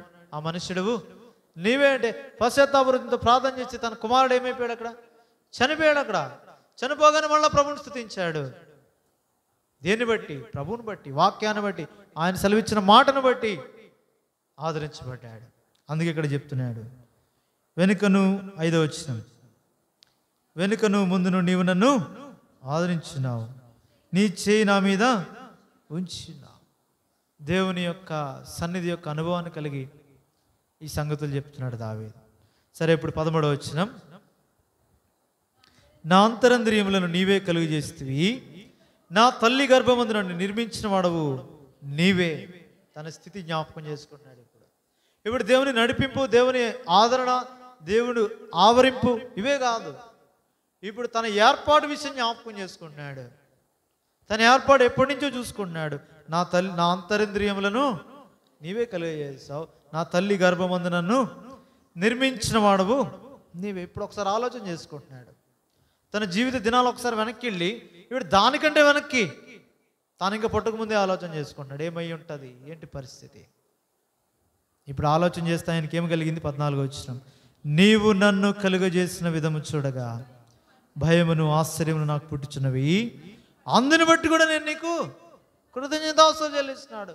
అది తెలియకపోయినా ఆశ్చర్యమైన సంగతులైనా అందును బట్టి కూడా నేను నీకు ఈ యొక్క అనుభవంలోకి నేను రావాలని ప్రభు కోరుతున్నాడు. ప్రభుని ఆరాధించే విషయంలో అది తెలిసినా తెలియకపోయినా ఆయన క్రియలు ఆశ్చర్యకరమైనవి. అందుకొరకే ఇవి దేవదూతలు సైతం ఎరగలేకపోయారు. ఈ సంగతులు ఏంటి ఆశ్చర్యకార్యం? ఈయనండి మానవుల గురించి చనిపోవడం ఏంటి? దేవుని కుమారుడు దిగి వెళ్ళిపోవడం ఏంటి? పాపాత్ముడు తిరుగుబాటు చేసే మానవుని కొరకే దేవాది దేవుడు శరీరాన్ని ధరించుకుని వారి రూపంలో వారి దగ్గరికి వెళ్ళడం ఏంటి? అర్థం కాలేదు. వారి సిలువకు అప్పగించుకోవడం ఏంటి? మరణించడం ఏంటి? చేతగానివాడిగా తను తాను రిక్తుడిగా సిలువకు అప్పగించుకోవడం ఏంటి? అర్థం కాలేదు వారికి. అయితే నీ ద్వారా నా ద్వారా ఈ సంఘ మర్మాన్ని వారికి కూడా, పరలోకమందున ప్రధానులకు కూడా అంటాడు, వాళ్ళకు కూడా సంఘం ద్వారానే తన నానా విధమైన జ్ఞానము బయటికి వెళ్ళాలి, లేదంటే తెలియదు. చూపిస్తున్నాడు. మన కొరకు ఆయన చనిపోయాడు. చనిపోవడాన్ని బట్టి మనల్ని నూతన సృష్టిగా చేశాడు. పాతవి గతించిన ఇదిగో సమస్తమైన, ఇదిగో నూతనమైన అన్నాడు, క్రొత్తమైన అన్నాడు. కాబట్టి ఆ నూతన సృష్టి అనుభవంలోనికి, నూతన జన్మానుభవంలోనికి మనల్ని తెచ్చి విలువ పెట్టి కొన్నానని చెప్తున్నాడు. ఇప్పుడు మీరు నా సొత్తు అని చెప్తున్నాడు. దాని గురించి మాట్లాడుతున్నాడు. ఇక్కడ దావీదైతే తన పాత ఇంత స్థాయిలోకి తెచ్చిన నిమిత్తమై తన భౌతికమైన తల్లి గర్భమందు తాను నిర్మించబడి దానికంటే ముందు ఆయన ఏర్పాటును గురించి ఇక్కడ మాట్లాడుతున్నాడు. అయితే దానితో పాటు ఇప్పుడు నూతన జన్మానుభవం కలిగిన నీవు నేను, ఈ రెండు కూడా జ్ఞాపకం చేసుకోవాలా. భౌతికంగా మనం జన్మించినప్పుడు ప్రభు యొక్క ఏర్పాటు, పౌలు కూడా అదే అంటాడు తిమోతి పత్రికలు అనుకుంటే. ఏమంటాడు? నా తల్లి గర్భమున పడినది మొదలుకొని ప్రభు నన్ను తన పరిచర్య కొరకు ఏం చేశాడు? ప్రత్యేకించని మాట్లాడతాడు. ఇర్మియా విషయం అదే మాట్లాడతాడు. 1వ అధ్యాయంలో ఏమంటాడు? తల్లి ఆ గర్భమున పడినది మొదలుకొని అంటాడు అనుకుంటా ఇక్కడ. నేను నిన్ను ప్రవక్తగా నియమించాను జనులకు. ఈ మాటలు మొదటి అధ్యాయంలోనే, ఇర్మియా గ్రంథం మొదటి అధ్యాయంలో ఇర్మియాని గురించి కూడా అదే మాటలు. మెట్టుకు ఉద్దేశం ఏమంటే గర్భములో రూపింపబడక మునిపే అంటాడు ఒక చోట. కాబట్టి ఈ సంగతులన్నీ దేనికంటే, దేని కొరకే సాక్ష్యం చెప్తున్నాయి, దేన్ని చూపిస్తున్నాయంటే నీ విషయమే నా విషయమే ఆయన ఏర్పాటు ఎప్పుడో ఉంది. అదే ఇక్కడ చెప్తున్నాడు కదా. ఇంకా ముందుకెళ్తే అర్థమవుతుంది. చూడండి, నీ కార్యములు ఆశ్చర్యకరములు బాగా తెలిసినది. నేను రహస్యమందు పుట్టిన నాడు, విచిత్రముగా నిర్మింపబడిన నాడు నీకు మరుగేయం లేదు. ఈ సంగతులు 14వ వచనము 13వ వచనం దేనికి చూపిస్తున్నాయి? అవి తల్లి గర్భమందు ఆయన ఎలాగూ నిర్మించబడ్డాడు, పడినది మొదలుకొని ఎలాగూ రూపంలోనికి వచ్చాడు, దాని గురించి మాట్లాడుతున్నాడు. 15వ వచనం ఏది మాట్లాడుతున్నాడు? అది తన యొక్క పాపపు స్థితిని గురించి మాట్లాడుతున్నాడు. ఏమంటాడు? నేను రహస్యమందు పుట్టిన నాడు, భూమి యొక్క అగాధ స్థలంలో విచిత్రముగా నిర్మించబడిన నాడు నాకు కలిగిన ఎముకలు నీకు తన పాత స్థితిని జ్ఞాపకం చేస్తాడు. అంటే నూతన సృష్టిగా చేయబడక మునుపు మీ తండ్రి అయిన అపవాది యొక్క చెరలో నీ ఉంచబడినప్పుడు దాని గురించి అక్కడ అంటాడు. 51వ కీర్తనలు అనుకుంటా, పాపములోనే నా తల్లి నన్ను గర్భమును ధరించింది. పాపమును గురించి ఇప్పుడు ఈ 15వ వచనం పాపమును గురించిన సంగతులు, 14, 13 వచనాలు భౌతికమైన శరీరం విషయమైన సంగతులు, 15వ వచనం దేని గురించి? రహస్య సంగతులు. అవి ఎక్కడ? అగాధ స్థలంలోని సంగతులు, పాపమును గురించిన సంగతులు, పాపముతో జన్మించిన సంగతులు, ఈ పాపము నుండి వచ్చే ప్రతిఫలముగా వచ్చే ఈ పాప శరీరాకారంతో భూమి మీదకి పాపిగా పుట్టే మానవుని సంగతుల గురించి మాట్లాడుతున్నాడు. మొదటి చెప్పింది ఏర్పాటు, శరీర సంబంధమైన ఈ శరీరముతో ఉండవలసిన క్రమము, ఏర్పాటు, లేదంటే ఆ సైన్స్ని గురించి మాట్లాడాడు. భౌతికంగా పుట్టే దాని గురించి ఇక్కడ పాపముని గురించి మాట్లాడుతున్నాడు. 15వ వచనం. తర్వాత 16వ వచనం, నన్ను చూచెను, నియమింపబడిన దినముల్లో ఒక్కటైనా కాక మునిపే నా దినములను నీ గ్రంథములో లిఖితములు అయిపోయినాయి. అందుకే ఇప్పుడు అన్ని ఎరిగి చెప్తున్నాడు, అనుభవజ్ఞుడిగా చెప్తున్నాడు, రుచి చూచిన వాడుగా చెప్తున్నాడు, అనుభవంతో చెప్తున్నాడు. జీవితం యొక్క చివరి దినాల్లో దావీదు, నా సంగతులన్నీ నీకు తెలుసు. ఒకసారి నా జన్మం ఎలా ఉంది, పాపిగా నా జన్మం రహస్యం ఉంది, అదే అలాగుంది. అయితే నీకు మాత్రం ఏది మరుగేయండలేదు, నా ఎముకలు నీకు మరుగేయండలేదు, పిండమునేయండిగా నా సంగతులన్నీ నీకు తెలుసు. అంతేకాదు నా యొక్క దినములన్నీ నీ గ్రంథంలో లిఖితములు అయిపోయినాయి. ఇప్పుడు అంటాడు దేవుని ఈ పరిస్థితులన్నిటిలో కూడా ఇప్పుడు తాను ఎరిగాడు. ఏమని? జనసంఖ్య లెక్కించినా ప్రభువే తోడుగున్నాడు, దానిలో తప్పించాడు, నాకు నేర్పించవలసిన పాఠం నేర్పించాడు. ఒకవేళ బత్షెబ పాపం చేసిన పశ్చాత్తాపడి ప్రభు వైపు తిరిగి నిమిత్తం వాక్యం పంపించాడు నాతాన్ ద్వారా. రెండోది పశ్చాత్తాప హృదయం ఇచ్చి సమకూర్చాడు. కొడుకుని చంపితే చంపాడు, కానీ సమకూర్చాడు. పరిశుద్ధాత్మ ఆయన నుండి త్రోసివేయలేదు, తీసివేయలేదు, దేవుని సన్నిధిలో త్రోసివేయలేదు. పరిశుద్ధాత్మ తన నుండి దూరం చేయలే, దేవుని ఆత్మతోనే నడిపించాడు, ఆత్మతో ఆవరించాడు, ఆదరించాడు. కాబట్టి ఆ సంగతులు కనబడ్డాయి. ఇవన్నీ ఎరిగి కొండల్లోకి వెళ్ళిపోయినా అక్కడ ఉన్నాడు, అబ్షాలోం నుంచి వెళ్ళిపోయినా అక్కడ ఉన్నాడు. మందిరం వేళ తప్పు ప్రవర్తించిన తనకు కాదు వచ్చింది. ఎవరికి వచ్చింది శిక్ష? మందసం విషయంలో ఉజ్జాకి వచ్చింది. వాని దోషం బట్టి ఉజ్జాన్ని శిక్షించిన నిమిత్తమే దావీదును పాత్రగా వాడుకున్నాడు అంతే. కానీ అవిధేయత మాత్రం బయట కనబడేవాడికి ఎట్లా ఉంటుంది? దావీదు అవిధేయతను బట్టి ఎవరు చనిపోయారు? ఉజ్జా చనిపోయాడు. కానీ దేవుడు అన్యాయస్తుడు కాదు. ఉజ్జా చేసిన పాపాన్ని బట్టి ఉజ్జాకి అక్కడ శిక్ష బహిరంగంగా దేవుడు ఇచ్చేసాడు అంతే. కానీ దావీదుకి తెలుసుకోవాల్సింది తెలుసుకున్నాడు. ఈలాగ ఇప్పుడు దావీదు కాదు, ఇప్పుడు అబ్రహాము కాదు, నిన్ను నన్ను ఆ స్థానంలో పెట్టుకోవాలా. నీ నా జీవితంలో ఏ పరిస్థితులు అనుమతించాడు? అనుమతించడం మాత్రమే కాదు, వాటి ద్వారా అనేకులు అంటాడు కదా అక్కడ, కొంతమంది బలహీనులు రోగులై ఉన్నారు. చాలామంది పరిస్థితి ఏంటంటే ఈ పరిస్థితులు వచ్చినప్పుడు దేవునికి దూరస్తులు అయిపోతున్నారు. అది మేలు కానీ కీడు కానీ, సంతోషం కానీ విచారం కానీ. విచారాన్ని బట్టి దేవుని తిట్టి దేవునికి దూరస్తులు అయిపోతున్నారు, సంతోషాన్ని బట్టి దేవుడిని మర్చిపోయి లోకంతో కలిసిపోతున్నారు. ఈ రెండింటిలో దేవుడు మనల్ని పెట్టలేదు, దేవుని సన్నిధిలోని తీసుకొచ్చాడు దావీదు వలె. కారణం ఏంటంటే పరిస్థితులు ఏమై ఉన్నా మనకే స్పర్శిస్తున్నాడంటే, నేను కూర్చున్నట లేచుట నీకు తెలుసు. నేను ఎక్కడికి వెళ్ళిపోతాను? ఆకాశానికి ఎక్కితే అక్కడనే ఉన్నావు, కిందకి వెళ్ళిపోదాం అనుకున్నా, అక్కడ కూడా నీవన్నావు. సరే నేను ఎక్కడికో దూరంగా పోదామంటే నీ చేయి అక్కడ నన్ను నడిపిస్తుంది, ఆదరిస్తుంది. ఎక్కడికి పోగలను? నేను నీ వాడిని. సరే నా గురించి నేను ఆలోచన చేస్తే, అలా మన గురించి మనం ఆలోచన చేసి ఆయన ఏర్పాటు ఎట్లుంది, ఆయన పిలుపు ఎట్లుంది, ఆయనకి లోబట్టుని బట్టి మన జీవిత యాత్రలో ఇప్పుడు దావీదుతో కలిసి మనం కూడా చెప్పగలగాలి. ఏంటి వస్తుంది అంటే 17వ వచనం, దేవా నీ తలంపులు నాకెంత ప్రియమైనవి, వాటి మొత్తము ఎంత గొప్పది. ఇది అనుభవించినట్టు తప్ప ఎవడో చెప్పలేడు. ఎందుకంటే మొదటిగా ఆయన తలంపులు, ఆయన క్రియలు చూస్తే అవి కంప్లీట్ అయ్యే వరకు కూడా అవి మనకి మేలుగా కనబడవు. లోకము పద్ధతిని చూస్తే శ్రమగా కనబడుతుంది, నిందలుగా కనబడతాయి, అవమానాలుగా కనబడతాయి. ఇదేంటి ఇది పిచ్చోడు చేసినట్టు, ఇదేంటి ఇంత శ్రమలు దేవుని నమ్ముకున్నందుకు, ఇదేంటి ఇంత వ్యతిరేక్తమైన పరిస్థితులు అన్నట్టు కనబడుతుంది. అది ముగించబడినప్పుడు తెలుస్తుంది. అప్పుడు చెప్పగలం సంతోషంతో. అది రుచి చూచి అనుభవించినప్పుడు చెప్పగలం, దేవా నీ తలంపులు ఎవరికి? నాకు. అది అక్కడ చాలా స్పష్టమైనది. దేవా నీ తలంపులు నాకెంత ప్రియమైనవి. అనుభవించిన వాడే చెప్పగలడు. అది వేరే వాని కోసం కాదు, నా కోసం. ఈ పరిస్థితిని నా జీవితంలో అనుభవించామంటే ఎదుటి వారి నుంచి కాదు కోణం, నా కోణం నుంచి నేను చూసుకోవాలా. రాజు కదా, రాజ్యం ఎవరి నుంచైనా చూడొచ్చు, చూడట్లేదు. అలా నాకెంత ప్రియమైనవి. తర్వాత వాటి మొత్తము ఎంత గొప్పది. తర్వాత 18వ వచనం, వాటిని లెక్కించదని అనుకుంటున్నా, ఇసుకండి నువ్వు లెక్కకి ఎక్కువ ఉన్నాయి, మేల్కొంటినా ఇంకను నీ యొద్దనే ఉందును. కాబట్టి ఇది నిరీక్షణ. అవి లెక్క పెట్టాలంటే తక్కువైనవేం కాదు, అవి చాలా ఎక్కువైనవి. సరే ఇప్పుడు మేల్కొంటినా ఎక్కడ ఉంటాను? నీ దగ్గర ఉంటాను. ఎక్కడి నుంచి మేల్కొనేది? 15వ వచనం నుండి. 15వ వచనంలో రహస్యమందు నిర్మించబడిన నాడు ఆ పాపములో ఉన్నాడు. పాపము చేత అలాగ అప్పగించట్లేదు. ఈ మధ్యలో ఆయన తలంపులను బట్టి ఇప్పుడు ఏం చేశాడు? తన కుమారుని పంపించాడు. మన విషయమై దావీదు కూడా తర్వాత విషయం కింద మాట్లాడతాడు. సరే ఇప్పుడు దాన్ని బట్టి ధ్యానించాం. మన విషయం ఆలోచన చేసి తన కుమారుడు దావీదు కుమారుడుగా యేసుక్రీస్తు ప్రభుని లోకంలోనే పంపించాడు. ఆయన శిలువ రక్తం చేత మనల్ని పరిశుద్ధపరిచాడు.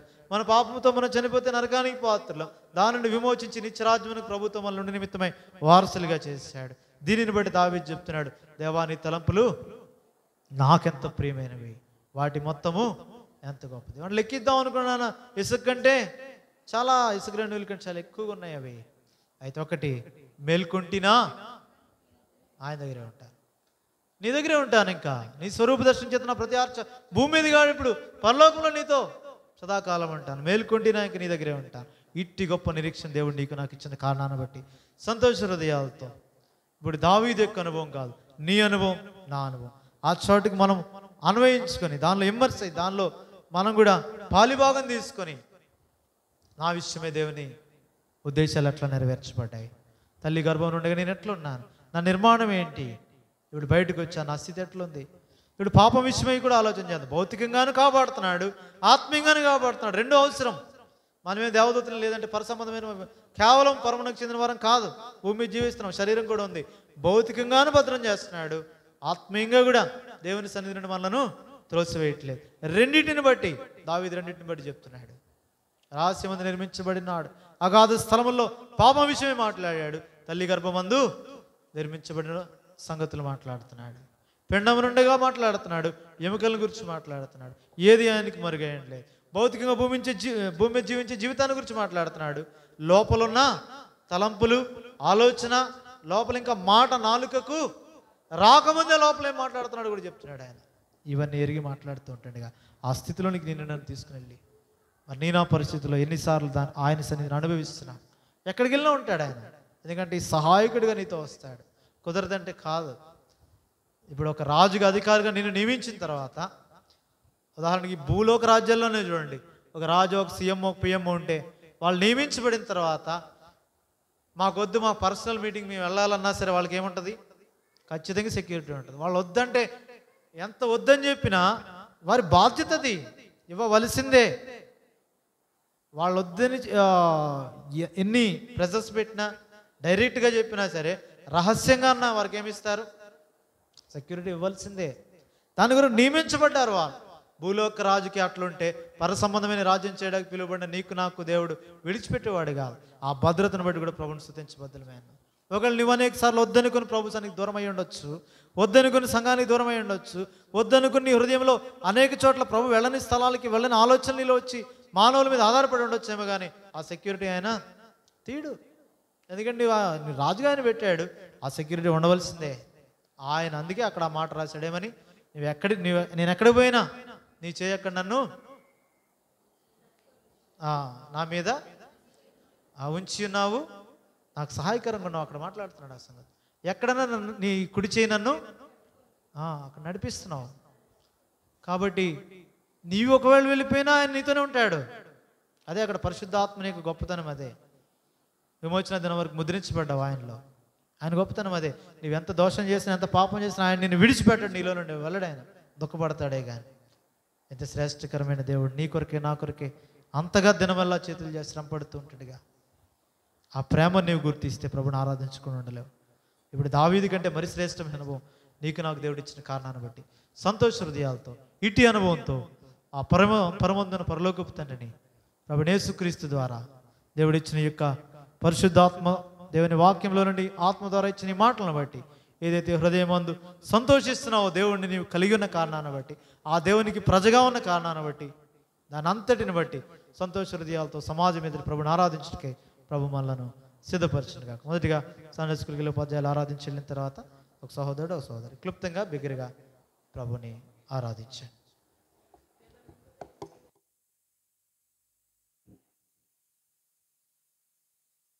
మూడు 347 పాట పాడదాం కూర్చున్నట్టుగా. 347 పాత వాటిలో 344 347 344.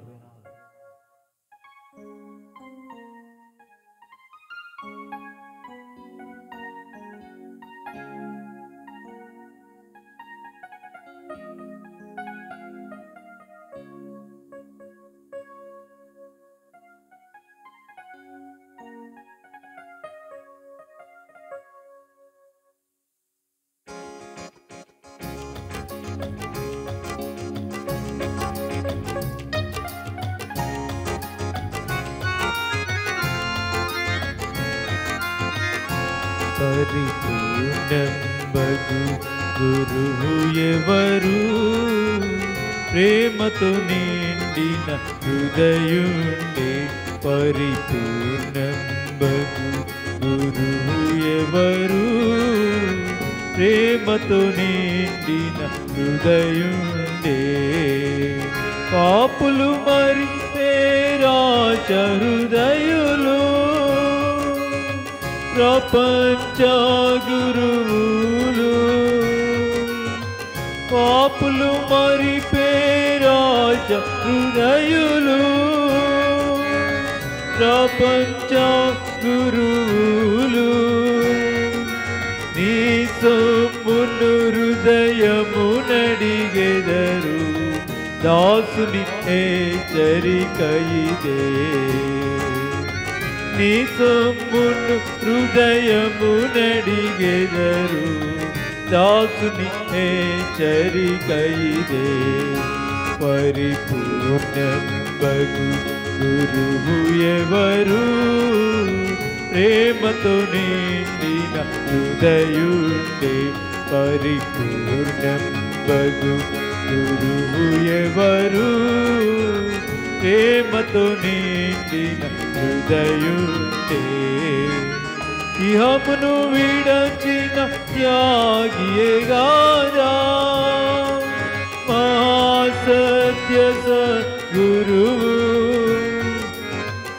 ఇహమును విడచిన త్యాగియేగారా, మహాసత్య సద్గురువు. కపటముడాగు లేని సుబుద్ధి, కరుణామయ హృదయుడు. కపటముడాగు లేని సుబుద్ధి, కరుణామయ హృదయుడు.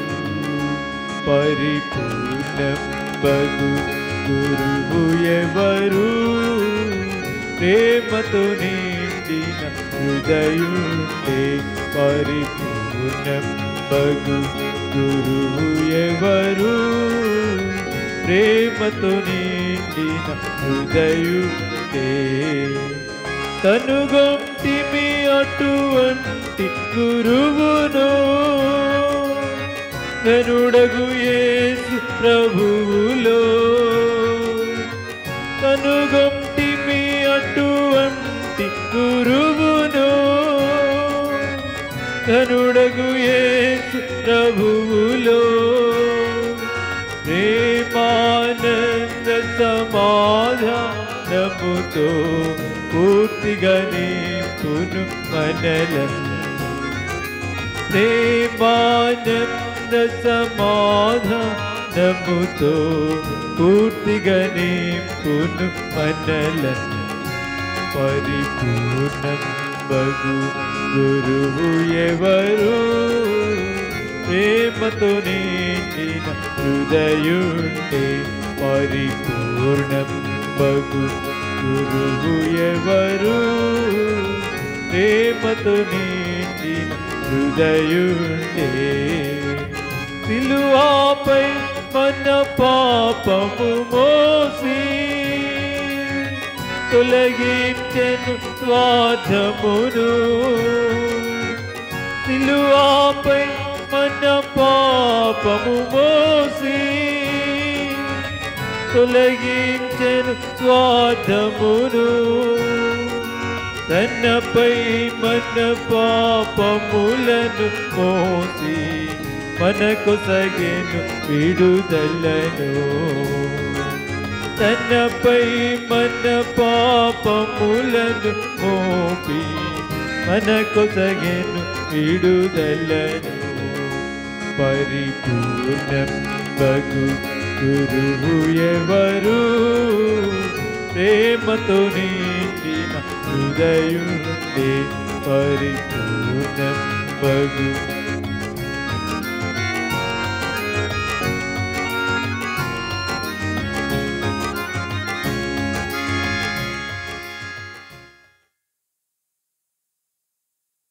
నిర్మలమైనది వాడబారనిది నేను స్వాస్థ్యం మనకు కలిగినట్లు ఆయన తన విశేష కనికరం చొప్పున మనలను మరలా జన్మింపజేసింది.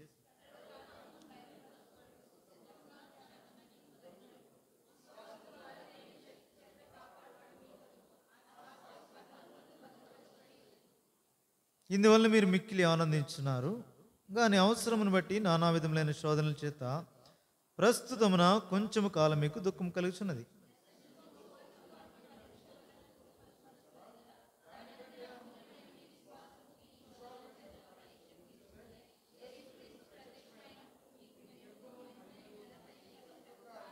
మీరు ఆయన చూడకపోయినను ఆయనను ప్రేమించున్నారు. ఇప్పుడు ఆయనను కనులారా చూడకే విశ్వసించు మీ విశ్వాసమునకు ఫలమును అనగా ఆత్మరక్షణను పొందుచు చెప్పన శక్తిమును మహిమాయుక్తమైన సంతోషం గల వారు ఆనందించున్నారు.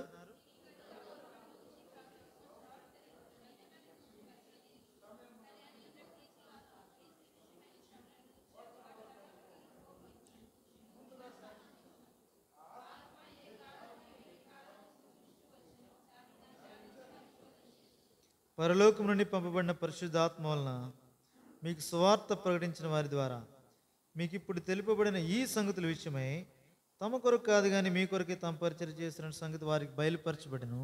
దేవదూతలు ఈ కార్యములను తొంగి చూడగోర్చున్నారు. ప్రభు సహాయం కొరకై ప్రార్థించారు.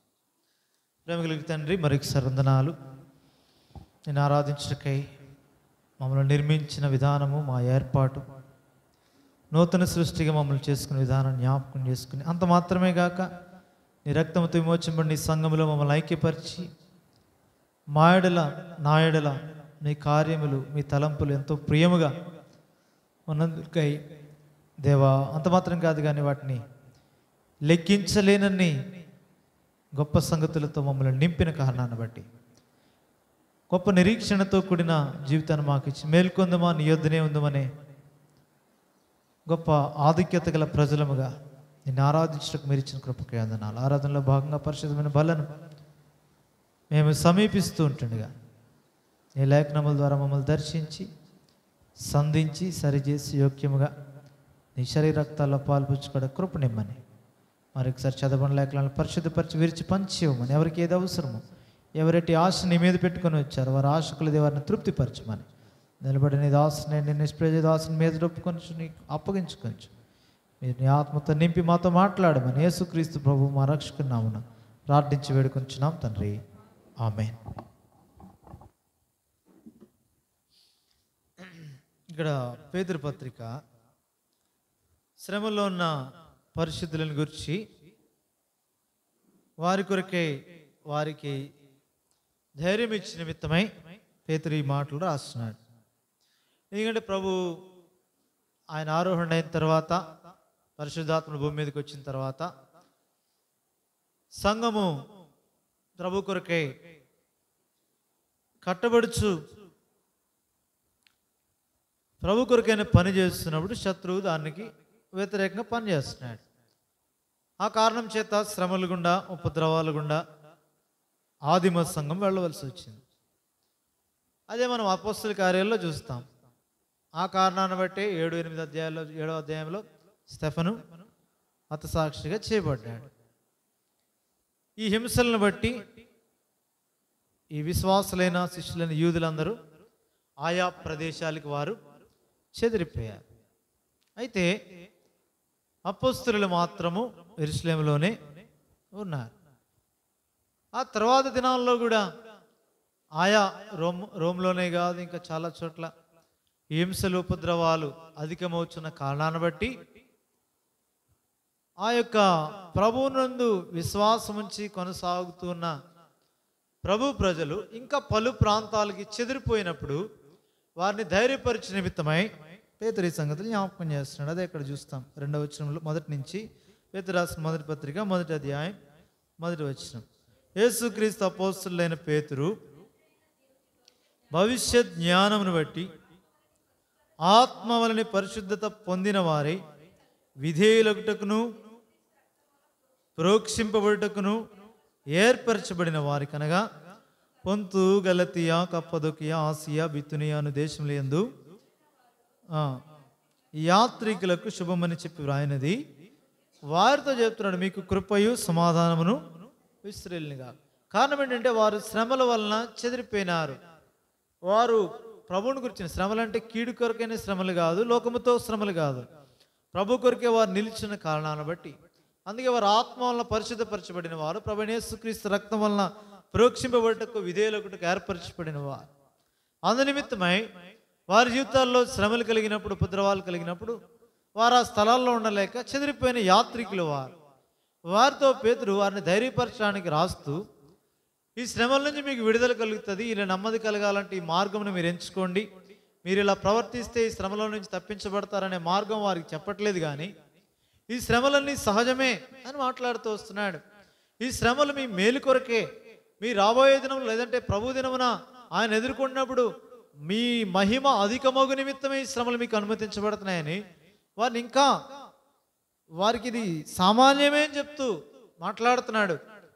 తర్వాత అంటాడు, ఎవడైనా క్రైస్తవుడైనందుకు బాధ అనిపించితే దాన్ని బట్టే వాడు దేవుణ్ణి మహిమపరచాల సంతోషించాలని మాట్లాడుతున్నాడు. ఇది వింతేమి కాదు, ఇట్లా మాట్లాడుతున్నాడు. ఆదరించవలసిన వాడు భౌతికమైన ఆదరణ వారికి ఏమి ఇవ్వట్లే, ఏం పర్లేదులే కొద్ది కాలమే, లేదంటే ఇలా మీరు తప్పించుకోవచ్చు ఈ మార్గం నుండి అనట్లేదు. అదే ఇక్కడ చూస్తున్నాం, వారికి క్రీస్తులో ఉన్న ఆధిక్యత. ఎందుకంటే నీకు నాకు కూడా ఇవి ఇట్టి శ్రమలు కూడా మనం వెళ్ళిన వారం కాకపోయినప్పటికీ మనకు వచ్చే ఈ చులకని శ్రమలో కూడా ప్రభు కొరకే నిలిచున్నట్టుకై ధైర్యం ఇచ్చిన నిమిత్తమే. కారణం ఏంటంటే వారు క్రీస్తు యేసునందు ఉన్నవారు. మనం కూడా ప్రభు రొట్టె లేదంటే ప్రభు యొక్క శరీరంలో ప్రభు రక్తంలో పాల్పుచ్చుకోవడానికి వచ్చినాము. మనం దానిలో భాగం తీసుకునే నిమిత్తమై మనకి ఇవ్వబడిన ఆధిక్యత ఇది. క్రీస్తుతో శ్రమ అనుభవించుట మనకి ఇవ్వబడిన ఆధిక్యత. మహిమలోనే కాదు, ఆయన పక్షమున శ్రమ అనుభవించడం కూడా మనము పిలువబడిన వారు. అది జ్ఞాపకం చేస్తున్నాడు. ఆయనతో ఆనందమే, ఆయనతో సంతోషమే, అందులో ఏ సందేహం లేదు. శ్రమలలో కూడా సంతోషాన్ని నీవు నేను పొందే ఆ అనుభవంలోనికి, ఆ రుచి చూచిన జీవితంలోనికి ప్రభు తెచ్చిన నిమిత్తమై దేవుడి యొక్క జీవితాన్ని భూమి మీద నీకు నాకు ఇచ్చాడు. అనేకులకు లేదు ఇటు జీవితం. క్రీస్తులో భూమి మీద కూడా ఆనందించి అతిశయించే ఆధిక్యత అనేకులకు లేదు, నీకు నాకు ఇచ్చాడు. బ్రహ్మపత్రిక 5వ అధ్యాయంలో అదే అంటాడు, శ్రమలు ఎందును అతిశయపడే ఆధిక్యత నీకు నాకే ఇచ్చాడు. అందరికీ లేదు, నామకార్థ క్రైస్తవులకి అది లేదు. ఈ భూమి మీద మట్టుకే వారి జీవితం అనుకున్న వారికి ఇది లేదు. నర సంబంధమైన వాటి కొరకే పాలు పంపులు పొందిన నిమిత్తమై భూమి మీద ప్రభు కొరకే నడవడానికి తీర్మానం చేసుకుని నీకు నాకే క్రయం చెల్లించడానికి ఇష్టపడి నీకు నాకే వేస్తున్నాడు. అందుకే అటు వారికి ఉన్న ఆధిక్యత ముందు చెప్తున్నాడు. 3-4 వచనాలు చదవండి. మన ప్రభువు యేసుక్రీస్తు తండ్రి దేవుడు స్తుతింపబడుగాక. జీవముతో కూడిన నిరీక్షణ మనకు కలగాలి. ఆయన తిరిగి లేచాడు కాబట్టి ఆ నిరీక్షణ ఇచ్చాడు. అది జీవముతో కూడిన నిరీక్షణ. అది మనకు కలగడానికి ఆయన అనేక సంగతులు ఇచ్చాడు. దాని కొరకే మనల్ని మరలా జన్మింపజేశాడు. విశేష కనికరం మనమే చూపించి మనల్ని మరలా జన్మింపజేశాడు. ఈ నూతన సృష్టిలో నిన్ను నన్ను భాగంగా పెట్టాడు. మొట్టమొదటి మనమే, ఆ తర్వాత మిగిలిన 21వ అధ్యాయం ప్రకటన గ్రంథంలో నూతన ఆకాశం, నూతన భూమి, నూతన సంగతుల తర్వాత మొట్టమొదటి నూతన సృష్టి ఎవరంటే ఆయన తిరిగి లేచాడు. ఆయన ద్వారా విశేష కనికరం చొప్పున మనలను నూతన సృష్టిగా చేశాడు, మరలా జన్మింపజేశాడు. మొట్టమొదటి మనంలో నూతన స్వభావం, మొట్టమొదటి నూతన సృష్టి మనమే. మన తర్వాత అవి జ్ఞాపకం చేస్తున్నాడు. సరే, 5వ వచనం, కడవరి కాలమందు బయలుపరచబడుటకు సిద్ధముగానున్న రక్షణ మీకు కలుగునట్లు విశ్వాసము ద్వారా దేవుని శక్తి చేత కాపాడబడు మీ కొరకు. ఇది స్పష్టంగా చెప్తున్నాడు. మనల్ని రక్షించాడు, ప్రభులో ఉంచాడు, ప్రభు శరీరంలో ఉంచాడు. ఇట్టి మనకు దేవుడు ఇస్తున్న వాగ్దానం ఏంటంటే కడవరి కాలమందు బయలుపరచబడుటకు సిద్ధముగానున్న ఆ రక్షణ పొందాల. చివరి దినాల్లో ఆ రక్షణ ఏంటో ఎరగాల. ఆ రక్షింపబడిన వారి జాబితాలో నీవు నేను ఉండాలి. అది ప్రభు యొక్క ఉద్దేశం. ఇప్పటికే రక్షణ పొందామంటే కాదు. నిజమే, పాపముల నుండి, పాపంలో వచ్చే తీర్పు నుండి నీవు నేను రక్షణ పొందాం. ఆ జీతమైన 2వ మరణం నుండి దేవుడు తప్పించాడు. అయితే దాన్ని భద్రం చేసుకోవాలి. కాపాడబడు మన కొరకే. ఇప్పుడు ఈ రక్షణ మనకు కలగాలంటే విశ్వాసం ద్వారా దేవుని శక్తి చేత కాపాడుకోవాలి. దీన్ని మనంతటా మనం భద్రపరుచుకునేది కాదు. ఇది క్రియల మూలంగా జరిగేది కాదు. ఇది అంటే ఏదో చేస్తే వచ్చేది కాదు. ప్రభు కొరకు ఏదో సంపాదిస్తే, ఆయన కొరకు ఏదో చేస్తే కాదు. ఆయన దేవుడైనా, ఆయన కొరకు మనం ఏం చేయగలం? ఆయనే మనల్ని చేసిన వాడు. మనం ఆయనకి ఏం చేయగలం? కాదు. ఆయన ఇష్ట ప్రకారం మనం జీవించుటయే. అది ఎలాగూ విశ్వాసము ద్వారా దేవుని శక్తి చేత కాపాడబడాలి. అది ప్రభు కోరుతున్నాడు. ఈ భద్రత అనేది దేవుని శక్తి చేత మనకు వచ్చేదే కానీ మన శక్తి చేత మనకు వచ్చేది కాదు. మన క్రియల చేత కానీ మన భక్తి జీవితం చేత కానీ కాదు. అయితే ఈ క్రమంలో శ్రమలు ఉంటాయి. క్రీస్తు యేసునందు సద్భక్తితో బ్రతుకును ఉద్దేశించేవారు శ్రమ హింస పొందుతారు. శ్రమలు గుండా వెళ్ళవలసి ఉంది. అయితే ఆ శ్రమలలో ప్రభు మనతో ఉంటాడు. అది జ్ఞాపకం చేయాలి. ఏ శ్రమలు అంటే ఆయన మన కొరకు నిర్ణయించినవే, మనం కొని తెచ్చుకున్నాయి కాదు. ఎందుకంటే ఆయన మన కొరకు నిర్ణయించిన శ్రమలలో ఆయన మనకంటే ముందు మనతో ఉంటాడు. అది అక్కడ ఉద్దేశం. శ్రమలలో ప్రభు ఉంటాడు, చెరసాల్లో ప్రభు ఉన్నాడు. కాబట్టి పౌలు శీలలు మరేం చేశారు? కీర్తనలు పాడుచుకున్నారు. ఇక్కడ వారితో వారి ప్రభు ఉన్నాడు. ఆ ప్రభుని వారు కనపరుస్తున్నారు. అందుకే క్రీస్తు పడిన పాటల యందు కొదువైన వాటి యందు నా వంతు, నా శరీరం అందు నేను. కాబట్టి ఇది ఎందుకు పౌలు ఈ మాటలు చెప్తున్నాడంటే అన్ని వేళలా క్రీస్తుని కలిగి ఉన్నారు. దావీదు విషయంలో చూసాం కదా. అదే ప్రతి పరిస్థితుల్లో ఒకవేళ దావీదు వద్దనుకున్నా కూడా దేవుని చెయ్యి దావీదుని నడిపించింది. అది మనం చూస్తున్నాం. ఆయనే తను పట్టుకొని నడిపించాడు. దావీదు ఒకవేళ ఆయన చేయి వదిలేసిన పరిస్థితులు ఉండుండొచ్చు, కానీ దేవుడు విడిచిపెట్టలే. పౌలు కూడా అంతే. తన జీవితంలో అనుభవం కలిగిన వాడై ప్రభువునే గురిగా పెట్టుకున్నాడు. ఆ కారణం చేత అందరూ విడిచిపోయినా ప్రభువు తన పక్షమున నిలిచాడు. చివరిలో ఆ మాట చెప్తున్నాడు తాను కూడా. దావీదు కూడా చివరిలో కీర్తన రాశాడు. పౌలు కూడా చివరిలో తిమోతి 2వ పత్రిక చివరి అధ్యాయంలో అదే మాటలు పలుకుతున్నాడు. కాబట్టి నీవు నేను ఆ స్థాయిలోకి రావాలని ప్రభు కోరుతున్నాడు. ఇక్కడ యాత్రికులకు కూడా అదే చెప్తున్నాడు. ఇక్కడ చెదిరిపోయిన యాత్రికులకి నిజమే వారికి ఉన్న శ్రమలు అధికం, వారి బానిసత్వం చాలా అధికమైంది. ఆ దినాల్లో ఈ చెదిరిపోయిన యూదుల యొక్క బానిసత్వం భయంకరమైంది. వారు మరణాలు గుండా వెళ్ళారు, ఉపద్రవాలు గుండా వెళ్ళారు. దానితో మనకు సరిపోల్చుకోవడానికి ఏమాత్రము సరిపోదు మన యొక్క జీవితాలు. అలాంటి వారికే పేతురు మరలా దేవుడు మనల్ని తన విశేష కనికరం చొప్పున జన్మింపజేశాడు. ఆ ఉద్దేశం ఏంటో చెప్తుంటే మనకు ఈ చులకనైన శ్రమ ఇది. అన్ని శ్రమలు పొందిన వారు ఈ చులకని శ్రమను మాట్లాడుతుంటే మనం పొందే ఈ శ్రమలు శ్రమలే కాదు అసలు. అయినప్పటికీ తొలగిపోతున్నాం, అయినప్పటికీ తప్పిపోయే అవకాశాలు ఈ కాలంలో ఈ ప్రజలమైన మనకు లోకంలో ఉన్నాయి. వేరే వేరే ప్రదేశాలు మన మధ్య లేవు ఇవి. ఈ కొద్దిపాటి ప్రభు కొరకే ఖచ్చితంగా జీవించే జీవితంలోనే తప్పిపోతే రేపు ఏదైనా శ్రమ వస్తే నిజముగా శ్రమని భౌతికంగా చెప్పబడే సంగతులు మన మధ్యకి వస్తే క్రీస్తులో నిలవగలమా? అందుకే ప్రభు బలేదు మనం పరీక్షించుకోవాల్సిన వారమే. ఎందుకంటే ఎప్పుడైతే ఆ విశ్వాసము దేవుని శక్తిని ఆధారం చేసుకుంటామో ఎట్టి శ్రమ వచ్చినా తప్పించుకోగలం, భద్రపరచబడగలం.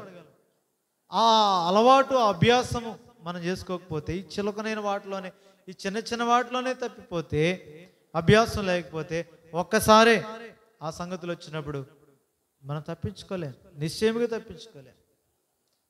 ఎందుకంటే అలవాటు లేదు, అనుభవం లేదు, తప్పించుకోలేం. ఆ అనుభవపూర్వకములైన ఆ జ్ఞానమును మనకు కూడా వచ్చిన నిమిత్తమై ప్రభువుల్లో పాల్పుచ్చుకొని ప్రభు జ్ఞాపకం చేస్తున్నాడు. వాడిని ఎట్లా ధైర్యపరుస్తున్నాడు చూడండి. 5వ వచనంలో, విశ్వాసము ద్వారా దేవుని శక్తి చేత కాపాడు మీ కొరకు ఆ స్వాస్థ్యం పరలోకమందు భద్రపరిచాడు. ఈ పరిశుద్ధుల స్వాస్థ్యాన్ని పరలోకమందు భద్రం చేసి ఆ స్వాస్థ్యంలో నిన్ను ఉంచాడు. ఆ జీవాన్ని ఆయనతో ఉంచాడు. అదే కొలసీ పత్రికలో చూచాం, మీ జీవం క్రీస్తుతో కూడా దేవుని యందు ఆయనతో పాటు ఉంచాడు మన జీవాన్ని. మన దగ్గర లేదు ఆ జీవం. ఎవరమైతే ఆ జీవము కొరకై ఈ భూమి జీవిస్తామో ఇటు నిరీక్షణ, ఇటు విశ్వాసంతో కొనసాగుతాం. విశ్వాసము ద్వారా దేవుని శక్తి చేత కాపాడబడతాం, మన వల్ల కాదు. అందుకే ఫిబ్రవరి 11లో ఉన్న విశ్వాస వీరులందరూ అదే చూచారు. ఎవరైనప్పటికీ అటు దానియేలు కానివ్వండి, లేదంటే అది స్నేహితులు కానివ్వండి, ఎవరైనప్పటికీ వారు దేన్ని చూచారంటే కాపాడేవాడు ఆయన. ఆయన ఒకవేళ తప్పించకపోయినా పర్లేదు, దేవుని మార్గంలో మేము నడుచుకుంటాం, కానీ మేము ఏమాత్రము రాజీపడం. ఎందుకంటే వారు ఎరుగుదురు ఇవి దేనికంటే ఇంకా వారు మహిమకరంగా దేవుని రూపాన్ని లోకానికి చూపించేవారు గుండె నిమిత్తమై వారిలో ఏదైతే దేవుని రూపం కనబడకుండా ఏ మాలిన్యం అంటుకుందో, ఏ పతనాల వలన, ఏ లోటుపాట్ల వలన, ఏ కాని సంగతుల వలన ఇంకా క్రీస్తు రూపాన్ని సంపూర్ణంగా లోకానికి చూపించలేకపోతున్నారు. ఇప్పుడు ఆ అగ్నిలోకి వెళ్ళారు. ఆ అగ్నిలో నుండి బయటకు వచ్చినప్పుడు లోపల ఉన్నప్పుడే ఎవరిని చూపించారు? దేవుని కుమారుని పోలిన వాడిని చూపించారు. అక్కడ బయటకు వచ్చారు. ఇప్పుడు విజయవంతంగా అగ్నిధారను చలార్చలేని రాయబెడితే వచ్చింది ఫిబ్రవరి పత్రిక 11వ అధ్యాయంలో. నీ ద్వారా నా ద్వారా కూడా అది ఏమైనప్పటికీ, అది అగ్ని కావచ్చు, సింహపు నోళ్లను మూసిలేని రాయబెడితే వచ్చింది. ఏమైనా ఒకటే, మనకి చిన్న శోధనైనా పెద్ద శోధనైనా ఏదైనా ఒకటే, చిన్న పరీక్ష అయినా పెద్ద పరీక్ష అయినా ఒకటే. కానీ మెట్టు వెంబడి మెట్టు అనుభవంలో నుంచి వెళ్ళగల ఒకేసారి పెద్ద దేవుడు ఇవ్వడు.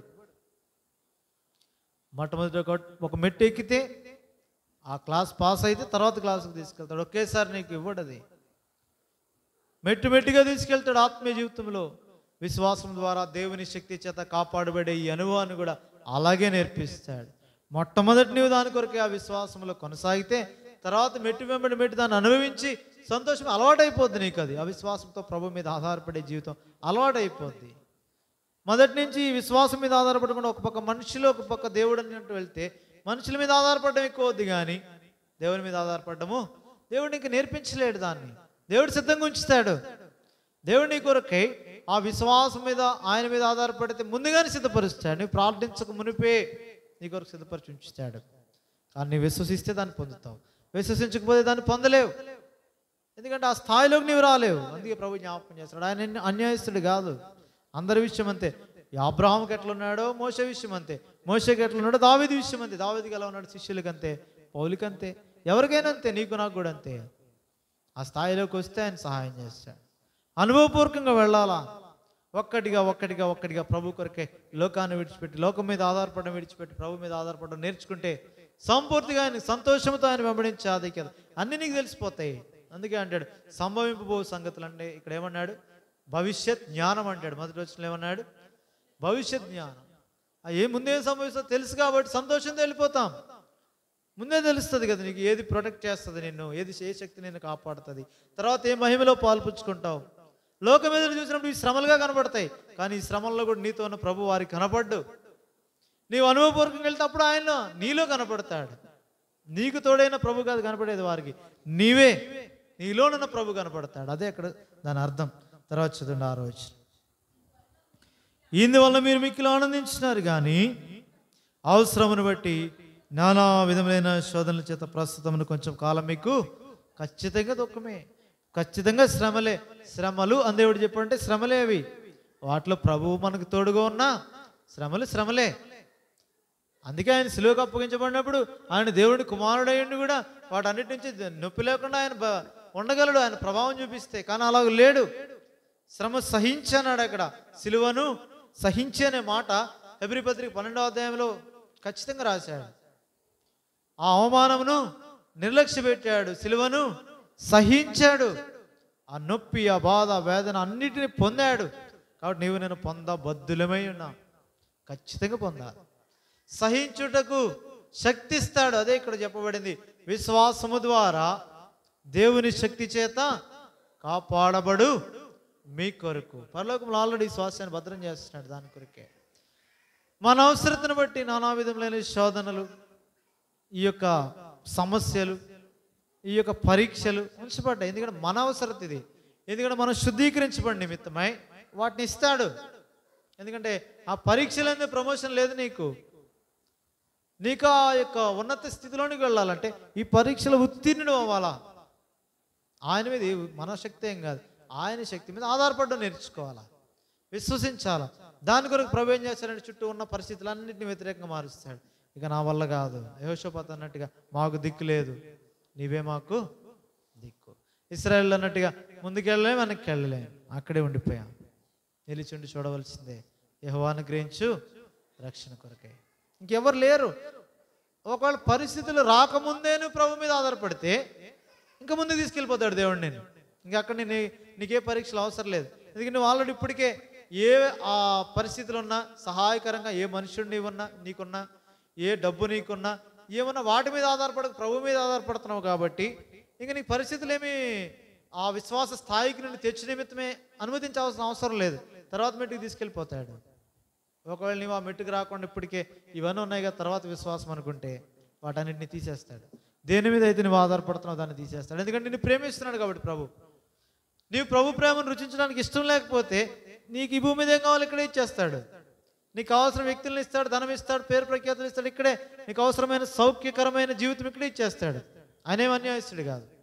లేదు మాకు ఇక్కడ కాదు అక్కడ కావాలనుకుంటే ప్రభు మీద విశ్వాసంతో జీవించడం ద్వారా ఇక్కడ ఏది కొదువు చేయడు, అక్కడ కూడా ఇస్తాడు. అదే ఆయన నేర్పించే సంగతులు.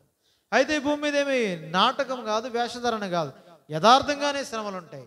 ఇవేమి నాటకాలు కాదు, ఇవేమి వేషధారణతో చూపించుకోవాల్సిన సంగతులు కాదు. ఈ శ్రమల్లో కూడా నీకు నాకు దేవుడు తోడుగున్న కారణం చేత అతిశయించే ధైర్యము, సంతోషం దేవుడు ఇస్తాడు. అదే ఇక్కడ జ్ఞాపకం చేస్తాడు. ప్రస్తుత కాలమున కొంచెం మీకు దుఃఖం కలుగుతుంది. దుఃఖం ఉంది, ఏమి అందులో సందేహం ఏమీ లేదు, దుఃఖం ఉంది. అయితే అదే సమయంలో ప్రభు యొక్క వాక్యం ద్వారా, దేవుని ఆత్మ ద్వారా ఆదరణ కూడా ఉంది. అందుకే దానికి ఎగ్జాంపుల్గా చెప్పాడు, ఈ నశించిపోయే సువర్ణం కూడా అగ్ని వల్ల శుద్ధీకరించబడుతుంది. అదే జ్ఞాపకం చేస్తున్నాడు. మీకు ఏం తక్కువ, ఇది మీకు సామాన్యమే, ఇది వింతేం కాదు అని వారితో మాట్లాడుతున్నాడు. మన వల్లే కాదు, వారు మిక్కిలి శ్రమలు గుండా వెళ్తున్నారు.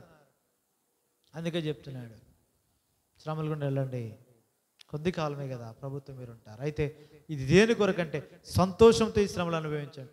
కొద్ది కాలమే కదా అన్న నిరీక్షణ వైపు చూస్తూ దీనిలో చిరాకుపడి ఉండేది కాదు. ఈ శ్రమ మీకు ఎందుకంటే శ్రమ ఓర్పును ఓర్పు, పరీక్షను పరీక్ష, నిరీక్షణను కలుగజేయని ఎరిగి, ఎందుకంటే ఈ యొక్క నిరీక్షణ మనలను సిగ్గుపరిచేది కాదు. అందుకొరకే మీ ఆత్మీయ స్థాయి మార్పు చెందిన నిమిత్తమే బహుమానం పొందినంతగా శ్రమ పొందండి. అదే ఆయన చెప్పేది అక్కడ. క్రీస్తు దేని చూచాడంటే ఆ బహుమానాన్ని చూస్తున్నాడు. తన ఎదుట ఉంచబడిన ఆనందమే. ఆ బహుమానం ఏంటంటే ఆనందమే. ఆయనకి ఇంకేం బహుమానం ఇస్తాం? ఆయన ఆనందమే. సంఘం ఒక దినాన్ని ఆయనతో ఉంటుంది. ఆ సంఘముతో ఆయన ఉంటాడు. ఏ సంఘం కొరకు రక్తం చిందించాడో, ఆయన రక్తం వల్ల ఎవరైతే విమోచింపబడి సంఘంలో చేర్చబడ్డారో వారందరూ ఆయనతో ఉంటారు. ఆ మహిమలో ఆయనతో ఆనందిస్తారు. ఆనందాన్ని చూస్తున్నాడు. హెబ్రీ పత్రిక 12వ అధ్యాయంలో ఆయన తన ఎదుట ఉంచబడిన ఆనందం కొరకే ఈ భూమి మీద అవమానాన్ని నిర్లక్ష్య పెట్టాడు, సిలువను సహించాడు. కుడిపార్శ్వమున ఆసీనుడయ్యాడు. అదే జ్ఞాపకం చేస్తున్నాడు. ఆయన తన ఎదుట ఆనందాన్నే చూస్తున్నాడు. నీవు నేను అట్టి ఆనందాన్ని చూచి అట్టి ఆనందంతో కొనసాగాలని. ఇది బాధతో కాదు, శ్రమతో కాదు, వేదంతో కాదు, ఇతరులకు చెప్పుకుంటూ ఇన్ని శ్రమలు మాకు వచ్చి ఇన్ని అనిపించని చెప్పుకోవడమే కాదు, దానిలో ఆనందిస్తే ప్రభు యొక్క మహిమను చూడగలం. ఇది దేవుడు మనకు నేర్పించేది. శ్రమలు ఉంటాయి, ఖచ్చితంగా ఉంటాయి. దేవుడే చెప్పాడు కాబట్టి ఉంటాయి. ఎందుకు ఖచ్చితంగా ఉంటాయి? ఆయన చెప్పాడు, లోకంలో మీకు శ్రమ కలుగును, ఆయనను ధైర్యం తెచ్చుకోండి, నేను లోకాన్ని జయించాను. ఖచ్చితంగా చెప్పాడు కాబట్టి ఖచ్చితంగా శ్రమ ఉంటాయి. ఖచ్చితంగా ఆయన అనుభవించాడు కాబట్టి ఖచ్చితంగా ఆయన మనతో ఉంటాడు. ఖచ్చితంగా శ్రమలో ఆయన మనతో ఉంటాడు కాబట్టి మనకేముంటుంది? శ్రమలో సంతోషమే ఉంటుంది. భౌతికంగా దుఃఖమే, శ్రమ అంటే దుఃఖం కలుగు చేస్తుంది. కానీ ఆయన మనతో ఉన్నాడనే ఆ అనుభవాన్ని ఎప్పుడైతే మనం కలిగి ఉంటామో, స్పర్శను ఎప్పుడైతే కలిగి ఉంటామో అప్పుడు ఆనందం. అదే వారికి నేర్పిస్తున్నాడు. పైగా ఏం చూపిస్తున్నాడు? మీకు కలుగబోయే శ్రమలు రాబో మహిమ కొరకే మిమ్మల్ని సిద్ధపరుస్తున్నాయి. అదే చూపిస్తున్నాడు. తర్వాత చూడండి, నశించిపోతున్న అగ్ని పరీక్షలను శుద్ధపరచబడుచున్నది కదా, దానికంటే అమూల్యమైన మీ విశ్వాసము ఈ శోధనల చేత పరీక్షకు నిలిచినదై యేసు క్రీస్తు ప్రత్యక్షమైనప్పుడు మీకు మెప్పును మహిమయు ఘనతయు కలుగుటకు కారణమవుతుంది. అది ఇదే మీకు కారణం. శోధనలే లేకపోతే, పరీక్ష లేకపోతే ఆ మహిమ, ఆ మెప్పు, ఆ ఘనత మీకు ఆయన వచ్చినప్పుడు ఉండదు. సామాన్యంగా వెళ్ళిపోతారు. ఈ భూమి మీద ఎలాగూ లెవెల్స్ ఉన్నాయో ఈ ఫైనాన్షియల్గా, ఆర్థికంగా, అలాగే పరలోకంలో కూడా ఉంటాయి. ఆ స్థాయిలు ఉంటాయి. అయితే మీకు మెప్పు మహిమ ఘనత ఉండే స్థాయిలో మీరు ఉండాలని ప్రభు కోరుతున్నాడు. దానికి ఉన్న కారణం, లేదంటే దానికి ఉన్న కొలబద్ద ఏంటంటే భూమి మీద అనిపించే శ్రమలే కారణం. ఎంతగా ఆయనతో శ్రమ పడతాం అంతగా ఆయనతో మహిమపరచబడతాం. ఆయనంత మహిమ ఎవడికి రాదు. ఎందుకంటే ఆయన పొందిన శ్రమ ఎవడో పడలేడు. అయితే మన వంతు దేవుడు మనకు అప్పగించిన స్థాయిలో ఈ శ్రమ అనుభవిస్తే ఆ మహిమ. ఈ భూమి మీద ఈ విధి నిర్వహణలో ఆయా ఉద్యోగాలు చూస్తే ప్రమోషన్ మీద ప్రమోషన్ వచ్చే కొలది శ్రమ ఎక్కువ అవుద్ది. బయట చూసేవాడికి అది తెలీదు. బయట చూసేవాడికి పైకి వెళ్ళే కొలది ఏసీ రూమ్ కదా, లేదంటే సిస్టమ్ ముందు కూర్చొని పనిచేయడమే కదా, ఎవరికి కనపడేది? తెలియనివాడు చెప్పే మాటలే. లోపలికి వెళ్తే అర్థమవుద్ది. పైకి నీకు ప్రమోషన్ వచ్చే కొలది ఏముంటుంది? శ్రమ పెరుగుతూనే ఉంటుంది. శ్రమకు వచ్చే బహుమానం కూడా, జీతం కూడా పెరుగుతూనే ఉంటుంది. బయట ఉన్నవాడికి తెలియదు. లోపల బయట రోజు బరువులు మోసుకుంటూ, లేదంటే ఈ కూలి పని చేసేవాడికి హ్యాపీగా వచ్చి పడుకుంటాడు. వాడికి మానసిక ఇంకా శ్రమ ఏముండదు. ఆ రోజుకి ఆ పని అయిపోద్ది, ఆ జీతం తీసుకుంటాడు, పని దాంతో ఉంటుంది. వాడేమనుకుంటాడు? వాళ్ళేంటి ఏ శ్రమలు చేసుకుంటున్నారు అనుకుంటాడు. వాడికి తెలీదు ఆ శ్రమ నీకు అంటే శ్రమ అంటే ఆ భారం ఎప్పుడు పెరుగుతుంది అంటే, నీకు ప్రమోషన్ వచ్చే కొలది, నీ స్థాయి పెరిగే కొలది నీ యొక్క శ్రమ పెరుగుతుంది. ఆ శ్రమలో నువ్వేం బాధపడవు. ప్రమోషన్ వచ్చి నాకు వద్దంటారు, దాన్ని సంతోషంతో దాన్ని ఛాలెంజ్గా తీసుకొని వెళ్తాం పైకి. ఎందు నిమిత్తము? నీకు అనుమతించబడింది. సంతోషంతో నీవు పని చేస్తున్నావు కాబట్టి దానికి జీతం వచ్చినప్పుడు, దాని యొక్క ప్రతిఫలం వచ్చినప్పుడు ఆ సంతోషానికి తగిన జీతం నీవు పుచ్చుకుంటావు.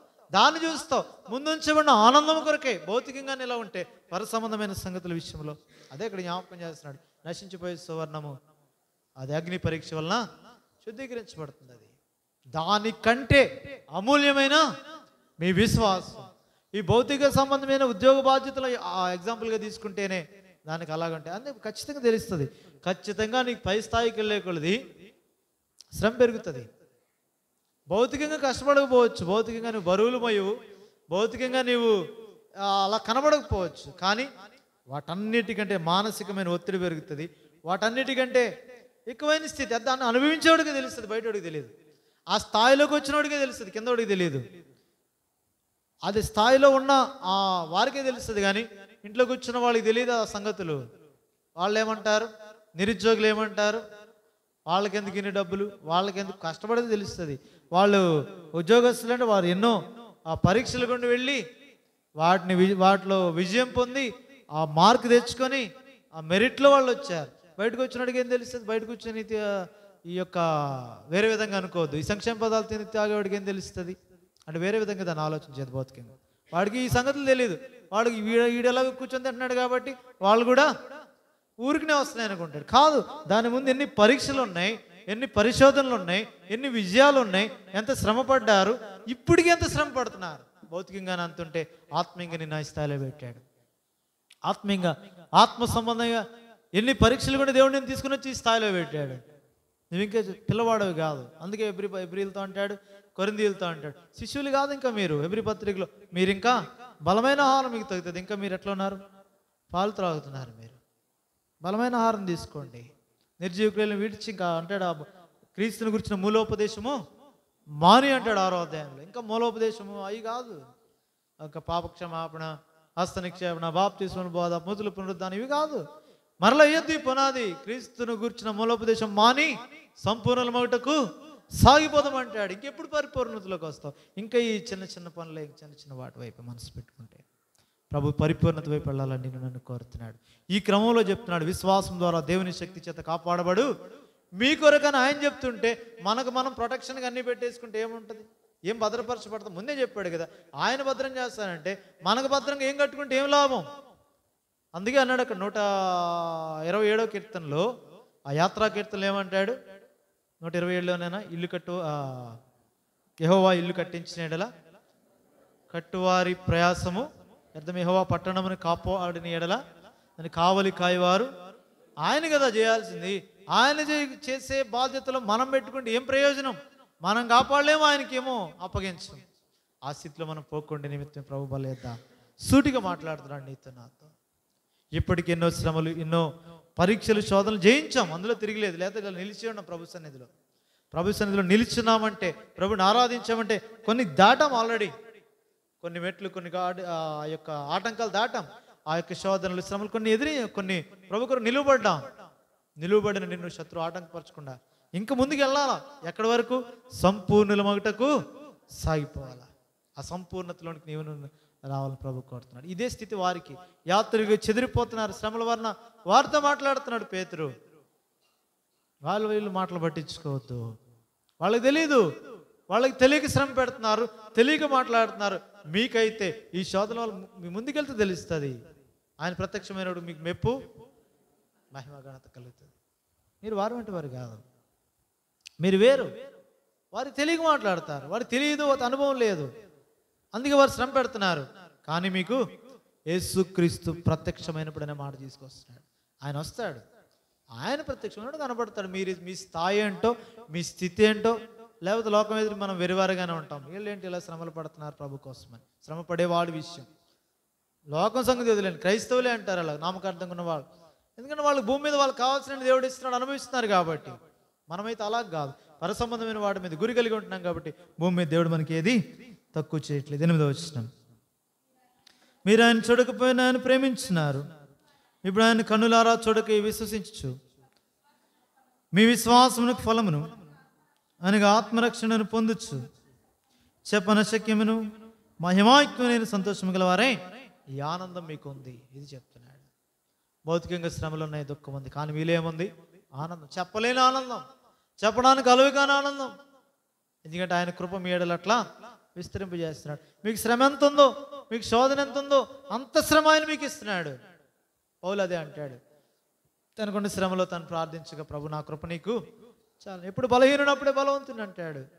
ఎప్పుడు బలహీనుడిగా తాను వెళ్ళిపోతున్నాడు, అప్పుడు ప్రభు తన కృపతో ఆయనను ఆవరిస్తున్నాడు. దావీదు విషయం కూడా అంతే, పౌలు విషయం కూడా అంతే. కృప తోడుగుంచాడు. అందుకే సంఘంతో ఎప్పుడు అంటాడు, ప్రభు యేసుక్రీస్తు కృప మీకు తోడేండునుగా. కానీ ఎప్పుడు మాట్లాడతాడు, ఎందుకంటే ఆయన కృప, ఆ కృప అవసరం అది. ఎందుకంటే క్రీస్తు చేస్తున్నందున కృప ఏమిస్తుంది? బలం ఇస్తుంది.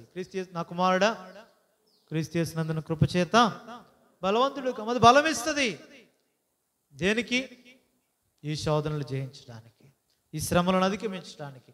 ఈ బలము కలిగిన వాడు కొనసాగాలి. శోధన వద్దనకు, శ్రమ వద్దనకు, అవి లేనిదే నీకు ప్రమోషన్ లేదు, అది లేనిదే నీ జీతం అధికం కాదు. పర సంబంధమైన నీ జీతం అధికం కావాలంటే ప్రభువుతో శ్రమ పడాలి, ప్రభుకు వెలుపల కాదు. అది జ్ఞాపకం చేస్తున్నాడు. తర్వాత 10వ వచనం, మీకు కలుగు ఆ కృపను గూర్చి ప్రవచించిన ప్రవక్తలు ఈ రక్షణను గురించి పరిశీలిస్తున్నారు. ఎవరు? ఆ ప్రవక్తలు ఉన్నారు, పూర్వమందుండిన ప్రవక్తలు ఉన్నారు, వారు పరిశోధిస్తున్నారు. ఈ కృప, ఈ అనుగ్రహించబడే కృప, యోహాను సువార్తలో ఈ కృపను గురించి అంటాడు. కృపయు సత్యము యేసుక్రీస్తు ద్వారా కలిగే ఈ కృపను గురించి మాట్లాడుతున్నాడు. ఈ కృప దేనికంటే ఆ రక్షణ. ఏ రక్షణ? నిత్యరక్షణ. నిత్యరక్షణ కారకుడైన ప్రభువైన యేసుక్రీస్తులో సదాకాలం ఉండే ఆ రక్షణ, పాపక్షమాపణ గురించి మాత్రమే కాదు, ఆ రక్షణను గురించి వారు పరిశీలన చేశారు, పరిశోధించారు. వారు ఏమంటున్నారు ఇప్పుడు చదవండి. తమ యందున్న క్రీస్తు ఆత్మ క్రీస్తు విషయమైన శ్రమలను గురించి వాటి తర్వాత కలుగబోవు మహిమ స్పష్టంగా చెప్పాడు. తమ యందున్న క్రీస్తు ఆత్మ క్రీస్తు విషయమైన శ్రమలు, ఆ తర్వాత పొందబోవు మహిమ. శ్రమలు లేనిదే మహిమ లేదు, ఆత్మ లేనిదే శ్రమలు లేవు. ఎవడైతే క్రీస్తు ఆత్మ కలిగి ఉన్నాడో వాడే ఆయన వాడు, వానికే శ్రమలు, వానికే కలుగబోవు మహిమ. ఇదేమి ఈ యొక్క క్రమం మార్పు చెందేది కాదు. అది ఉంటేనేది, ఇది ఉంటేనేది. క్రీస్తు ఆత్మ ఎవడు కలిగి ఉంటాడు? ఎవడైతే ప్రభువును దేవుని వాక్యాన్ని అంగీకరించాడు, తను అందరూ అంగీకరించారు, లేదంటే క్రీస్తు వాక్యమును ఎవరు లోబడ్డారు, వారిలో నివసించుటకు ఎవరు వచ్చాడు? క్రీస్తు ఆత్మ వచ్చాడు. ఎవడైతే క్రీస్తు ఆత్మ కలిగి ఉన్నాడో వారికి క్రీస్తు పడిన శ్రమలలో పాట్లు పడే ఆధిక్యత వానికి ఇవ్వబడింది. క్రీస్తు వానితో ఉంటాడు. ఎవరైతే క్రీస్తు వలె శ్రమ పొందుతారో, క్రీస్తు అనుగ్రహించి క్రీస్తు మన కొరకు ఇచ్చిన శ్రమలలో పాలిభాగం పొందుతారో వారు రాబోయే దినాల్లో ఏమవుతారు? అక్కడ కలుగబోవు మహిమలో పాలు పొందుతారు. దాని గురించి వారు సాక్ష్యం ఇచ్చినప్పుడు ఏమైంది? తర్వాత చదవండి. ఆ ఆత్మ ఏ కాలముల గురించి ఎట్టి కాలమును సూచించవచ్చును విచారించి పరిశోధించారు. ఈ సంగతులన్నీ వారికి తెలుపబడినా వాళ్ళకి అర్థం కాలేదు, ఎందుకంటే అనుభవం లేదు కాబట్టి, రుచి చూడలేదు కదా, వారు తెలుసుకోలేకపోయారు దాన్ని. తమేందని క్రీస్తు ఆత్మ, ఆ శ్రమలు, తర్వాత కలిగిపోయే మహిమ ఏ కాలంలో ఎట్టి కాలం గురించి సూచించవచ్చునో పరిశోధించారు. అనుభవించలేదు, వారు అనుభవించలేదు. దూరం నుండి చూచి వారి గురించి రాశాడు 11వ ఎబ్రీ పత్రికలో. వందనం చేసి తమ భూమి మీద పరదేశుల యాత్రికులు అంతే వందనం చేసి వెళ్ళిపోయారు. వీళ్ళు కూడా అందుకే చెప్తున్నాడు, ఈ యాత్రికులైన వారికి అదే చెప్తున్నాడు. భూమి మీద యాత్రికులు, వీరు కూడా భూమి మీద యాత్రికులు శుభమని చెప్పి రాస్తున్నాడు, వారికి అదే చెప్తున్నాడు. అయితే వీరి యాత్ర శ్రమల వలన వచ్చిన యాత్ర. శ్రమలు రాకపోతే స్థిరంగా ఉండేవారు. శ్రమలు వచ్చాయి కాబట్టి యాత్రికులుగా ఆయా చోట్లకి ఏమైపోయారు? వారు చెదిరిపోయారు. వారితో చెప్తున్నాడు, వారు అలాంటి వారు కాదు. ప్రభువు మీద ఆశ పెట్టుకుని భూమి మీద మేము ఎలాంటి వాళ్ళం? పరదేశ యాత్రికులు. మాకు ఇది కాదు, వేరే ఉంది, మా స్వదేశం వేరే ఒకటి ఉంది, అక్కడికి మేము వెళ్ళిపోవాలా. దూరం నుండి చూసి వందనం చేసి విశ్వాసం గలవారై మృతి నొందారు. వారు ఇక్కడ జ్ఞాపకం చేస్తున్నాడు, ఇక్కడ నిలిచిన వారిని గురించి చెప్తున్నాడు. అది ఏ కాలంలో ఎట్టి కాలంలో పరిశోధించు వచ్చిరి. తర్వాత 12వ వచనం, పరలోకం నుండి పంపబడిన పరిశుద్ధాత్మ వలన వారి ద్వారా మీకిప్పుడు తెలుపబడిన, ఇప్పుడు తెలుపబడ్డాయి సంగతులు. అప్పుడు కాదు, ఇప్పుడు తెలుపండి ఈ సంగతుల విషయమై మీ కొరకు కాదు కానీ తమ కొరకు కాదు కానీ మీ కొరకే తమ పరిచర్య చేస్తున్న సంగతి ఇప్పుడు బయలుపరచబడింది. తమ కొరకు కాదు, మీ కొరకే ఈ పరిచర్య.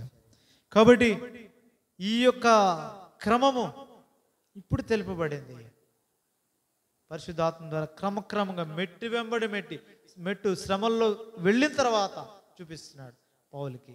శ్రమల ద్వారా వెళ్ళిన తర్వాత పేతురుకి చూపిస్తున్నాడు. శ్రమల ద్వారా వెళ్ళిన తర్వాత ఎవరికైనా క్రీస్తుతో శ్రమ పడిన తర్వాత నీకు నాకు కూడా చూపిస్తాడు. వాళ్ళకే కాదు, నిన్ను నన్ను ఎంపిక చేసుకున్నాడు, నీ ద్వారా నా ద్వారా కూడా బయటకు చూపిస్తాడు. ఇవన్నీ చూసి వాళ్ళు దేవదూతలు ఈ కార్యములను తొంగి చూస్తున్నారు. వాళ్ళకు కూడా అర్థం కాలే, తొంగి చూడవలసి వచ్చింది వాళ్ళు కూడా. అందుకు ఇప్పుడు మనతో మాట్లాడుతున్నాడు, ఇప్పుడు వారితో చెప్తున్నాడు, మనతో కూడా. 13వ వచనం, కాబట్టి మీ మనస్సును నడుము కట్టుకొని నిబ్బరమైన బుద్ధి గలవారై యేసుక్రీస్తు ప్రత్యక్షమైనప్పుడు మీకు తేబడు కృప విషయమై సంపూర్ణ నిరీక్షణ. కాబట్టి ఈ సంగతులను గ్రహింపలేకపోతే తర్వాత పేదరు చెప్పిన అర్థం కావు. ఈ గ్రహింపుతో కాబట్టి ఇప్పుడు ఆయన మీద దృష్టి ఉంచండి. ఆయన పరిశుద్ధుడైన అడిగాడు, మీరు కూడా పరిశుద్ధులు. ఇందుకొరకే ప్రభు అప్పగించబడ్డాడు. మీ పితృపారంపర్యమైన వ్యాధిపాతను విడిచిపెట్టినట్లుగా వెండి బంగారముల వంటి క్షయ వస్తువులు కాదు, నిర్దోషమైన రక్తం చేతి విమోచించాడు. అందుకే మీరు ఈ గడ్డి ఎండిపోద్ది, దాని పువ్వును రాలిపోద్ది. అయితే ప్రభు వాక్యము ఎప్పుడు ఉంటుంది కాబట్టి ఆయన వాక్యమందు నిలిచి మీకు ప్రకటింపబడిన చివర ఏమంటాడు? మీకు మొదటి అధ్యాయం చివరి మాట, మీకు ప్రకటింపబడిన సువార్త ఏ సువార్త? 12వ వచనం ఏమన్నాడు? మీకు సువార్త ప్రకటించిన ఆ సువార్త ఏంటంటే ఈ వాక్యం అంతే. మనుషులను అనుకుంటారే మళ్ళీ అని చెప్తున్నాడు. మీకు ప్రకటించబడిన సువార్త ఈ వాక్యమే. ఆ వాక్యాన్ని అంత గొప్ప చేస్తున్నాడు. మెట్టుకు ప్రభులు పాలు పంపులు పొందడానికి వచ్చిన నీవు నేను ఈ అనుభవం, దేవుని వాక్యంతో కలిసిపోవడం, దేవుని వాక్యంతో కలిసి నడుచుకోవడం, వాక్యంతో నడవడమే. ఆయన వెలుగులో ఉన్న ప్రకారం మనం కూడా వెలుగులో నడవడం అంటే వాక్యంలో నడుచుకోవడం. ఇది అనుభవంతో కూడింది. అందుకే 2వ అధ్యాయం 1వ వచనంలో ఏమన్నాడు? ప్రభు దయాళుడని రుచి చూస్తే చేసేది ఇది. అప్పుడు మీరు అన్నిటిని విడిచిపెడతారు. అప్పుడు ఆ వాక్యం అనే పాల వలన పోషింపబడతారు. రక్షణ విషయంలో ఎదిగిన నిమిత్తం ఆ పాలను అపేక్షించడం అంటాడు. ఇదంతా స్టెప్ బై స్టెప్ తర్వాత సంఘంలో తీసుకెళ్తాడు. ప్రభు దగ్గరికి ఇంకా మెట్టు వెంబడి మెట్టు ఎదుగుతాం. మెట్టుకు ఉద్దేశం ఏమంటే ప్రభు బల్లో పాల్పుచ్చుకొనక మునుపు నీ స్థాయి నా స్థాయి ఎక్కడుంది? మన శ్రమలేం పెద్ద అధికం కాదు. అయినప్పటికీ మనం ఎట్లా జీవిస్తున్నాం? ఆత్మీయ స్థాయి ఎట్లుంది? ఎలాగున్నా ముందున్న శోధనలు, పరీక్షలు దేనికంటే? నీ ప్రమోషన్ కొరకై, నీ స్థాయి పెంచడానికి. నువ్వు ఇష్టపడాలా? ఇష్టపడి సంతోషంతో అడిగితే ఆ శ్రమల్లో ఆయన తోడుగా ఉండి ఆ మహిమ కొరకు నేను సిద్ధపరిచి లోకములో కూడా నీ ద్వారా దేవుడు గొప్ప కార్యాలు చేయాలని చూస్తుంటుండగా భౌతికమైన బయట వాటిని చూస్తే అది దుఃఖంతో శ్రమలతో నిండుకున్నాయి కాబట్టి అడిగి ముందుకు వేయలేం. నువ్వు బయటోడివి కాదు, నువ్వు క్రీస్తుల్లో కాబట్టి ఇప్పుడు క్రీస్తు యేసు నందు ఉన్నావు. నీకు ఆ బయట నుంచి చూడొద్దు, నువ్వు లోపల వాడివి. బయట నుంచి చూస్తే అన్ని అలాగే కనబడతాయి. ఆయన శరీరంలో వాడివి అన్వయించుకో. బయట వాళ్ళ చూస్తే నీకు అన్ని శ్రమలుగానే కనబడతాయి. నువ్వు లోపల వాడివి కాబట్టి నీకు ఎవరు కనబడతారు? బయటవాడికి ఎట్లా అంటే లోకంలో మీకు శ్రమ కలిగినంటే అంతవరకే కనబడుతుంది. శ్రమ ఉంటుంది, భయం. నువ్వు లోపల వాడికి ఏం కనబడుతుంది? ఆయనను ధైర్యం తెచ్చుకోండి. నేను లోకమును ఆయనలో నీవు ఉన్నావు కాబట్టి నీకు జయ జీవితం నీకు ఉంది. నువ్వు జయించేసావు ఆల్రెడీ ఆ శ్రమని. ఆ ధైర్యంతో నువ్వు ముందుకు వెళ్ళిపోతావు. ముందు ఒక పెద్ద నది ఉంది, అది దాటగలగడానికి తగిన శక్తి నీలో ఉంటే నువ్వు వెళ్ళిపోతావు. ఇంకా అది లేకపోతే, శక్తి లేకపోతే దాంట్లో కూడా మునిగిపోతావు అన్న భయం. ముందు అగ్ని ఉంది, ఆర్పగల శక్తి గలవాడు నీలో ఉన్నా కాబట్టి జ్వాలలు నిన్ను కాల్చలేవు కాబట్టి వెళ్ళిపోతావు. ఏదో నీకు భయంకరమైన వర్షం వస్తుంది, గొడుగు నీ చేతిలో ఉన్నప్పుడు చక్కగా వెళ్ళిపోతావు. ఎందుకంటే ప్రొటెక్షన్ ఉంది కదా. లేకపోతే భయం నీకు ఉందా, ఆల్రెడీ సంవాదించి పెట్టాడు ఆయన. అది లేకపోతే వర్షం ఖచ్చితంగా తడుపుతుంది, అందులో సందేహం లేదు. కానీ దాన్ని జయించడానికి, అది తడవకుండా ఉండడానికి నీకు కావాల్సిందే ప్రభువైన యేసుక్రీస్తు నీకు ఇచ్చాడు. ఎందుకంటే నువ్వు ఆయనలో ఉన్నావు కాబట్టి అది అన్వయించుకుందాం మన జీవితాల్లో. శ్రమ ఉంటుంది, ఇలాంటి వర్షాలు ఇలాంటి చిన్నవి కాదు. ఖచ్చితంగా శోధనలు, శ్రమలు ఉంటాయి. అవి మానసికంగా, శారీరకంగా, ఆత్మీయంగా కూడా ఉంటాయి. అవి చెప్పనలవే కానీ ఎవరికి వాళ్ళకే. ఎలాగో ఆయనలో మనకున్న సంతోషం అశక్యమైనదో, చెప్పలేనంత గొప్పదో, శ్రమలు కూడా అలాగే ఎవరికి వారికి అట్లనే ఉంటాయి. మీ శ్రమ నాకు శ్రమగా కనబడకపోవచ్చు, నా శ్రమ మీకు శ్రమగా కనబడకపోవచ్చు. కానీ ప్రభువుకి అన్నీ తెలుసు. వీటన్నిటిలో అనుభవ జ్ఞానం కలిగిన వాడు, ఆయన మనల్ని నిర్దోషిగా చేసినవాడు. ఆయనలో ఆధారపడితే, ఆయన మీద ఆధారపడితే వీటన్నిటి నుండి మనల్ని తప్పించి నిత్యరాజ్యం కొరకై మెప్పు, మహిమ, ఘనత ఆయన ఎదుర్కోవడానికి సిద్ధపరుస్తాడు. ఇటు మనసుతో, ఇటు తీర్మానంతో. ఇవి వాళ్ళకే తెలియలేదు. పూర్వం ముందున ప్రవక్తలు పరిశోధించారు, దేవదూతలకు తెలియలేదు. మనకి చెప్తున్నాడు, మీ మనసును స్థిరంగా ఉంచుకోండి, మీ మనసును నడుము కట్టుకోండి. ఆయన పరిశుద్ధులు, మీరు పరిశుద్ధులుగా ఉండాలంటే దేవుని వాక్యములో నిలిచి ఉండండి. ఇవన్నీ గతించిపోతాయి. గడ్డి ఎండును, దాని పువ్వు కూడా రాలిపోతాయి. అయితే దేవుని ప్రభు వాక్యము నిత్యము. మీకు ప్రకటింపబడిన సువార్త ఈ వాక్యం. ఇది రుచి చూడండి, చదివి వెళ్ళిపోవడం కాదు, చదివితే వచ్చేది కాదు, అది జ్ఞానంతో సంపాదించుకునేది కాదు. అనుభవించండి, దానితో నడవండి. ఆనోకు దేవునితో నడిచాడు, మన దేవుని వాక్యముతో నడవాల. వాక్యంతో నడవడం నేర్చుకుంటే ఆ వాక్యం మన పాదములకు దీపం, మన త్రోవకు వెలుగు చూపిస్తాడు. ఒక అడుగు వేస్తే తర్వాత అడుగు ఏమి వేయాలో చూపిస్తాడు. ఆయనే సహాయం చేస్తాడు, ఆయనే నడిపిస్తాడు, ఆయనతో ఉండడానికి తీసుకుని వెళ్తాడు. మహిమగల ఆ రాజ్యంలో ఉంచుతాడు. అటు రీతిగా ప్రభు మనల్ని ఉంచును గాక. కాబట్టి ప్రభు బల్లో పాల్పుచ్చుకొనక మునుపు పరీక్ష చేసుకోండి, ఆయనకి చేయి అందించండి, ఆయన మిమ్మల్ని నడిపిస్తాడు. ఏ శోధనలు ఉన్నా, శ్రమలు ఉన్నా బయట నుంచి మాత్రం ఎప్పుడు చూడొద్దు. మీరు ఆయన వారు లోపల నుంచి చూడండి, క్రీస్తు శరీరం లోపల నుంచి చూడండి, ఆయనలో మనం భాగమని చూడండి. ఆనందం, సంతోషం. బయట నుంచి చూసినంత చెప్పి ఏముంటుంది? దుఃఖము, శ్రమ, పరిశోధనలనే కనబడుతుంది. ముందుకేలేం, అడిగేయలేం. క్రీస్తు నుండి చూస్తే ఆయన ఆల్రెడీ అడిగేశాడు. ఆయన శోధింపబడి శ్రమ పొందిన కనుక శోధింపబడి వారికి సహాయం చేయగలవాడు. హెబ్రీ 2 చివరి వచనం. ఇన్ని వాక్యం ఎరిగిన వారమే వాక్యముతో కలిసి నడిస్తే నిత్య జీవానికి చక్కగా తీసుకుని వెళ్తుంది. ఆ యొక్క మార్గం అలాగ జీవించడానికి తీర్మానం కలిగిన వారమే యోగ్యంగా బలలో పాల్పించుకుందాం. మోకరించి పరీక్షించుకొని ప్రభుకు అప్పగించుకొని బలలో పాల్పించుకొని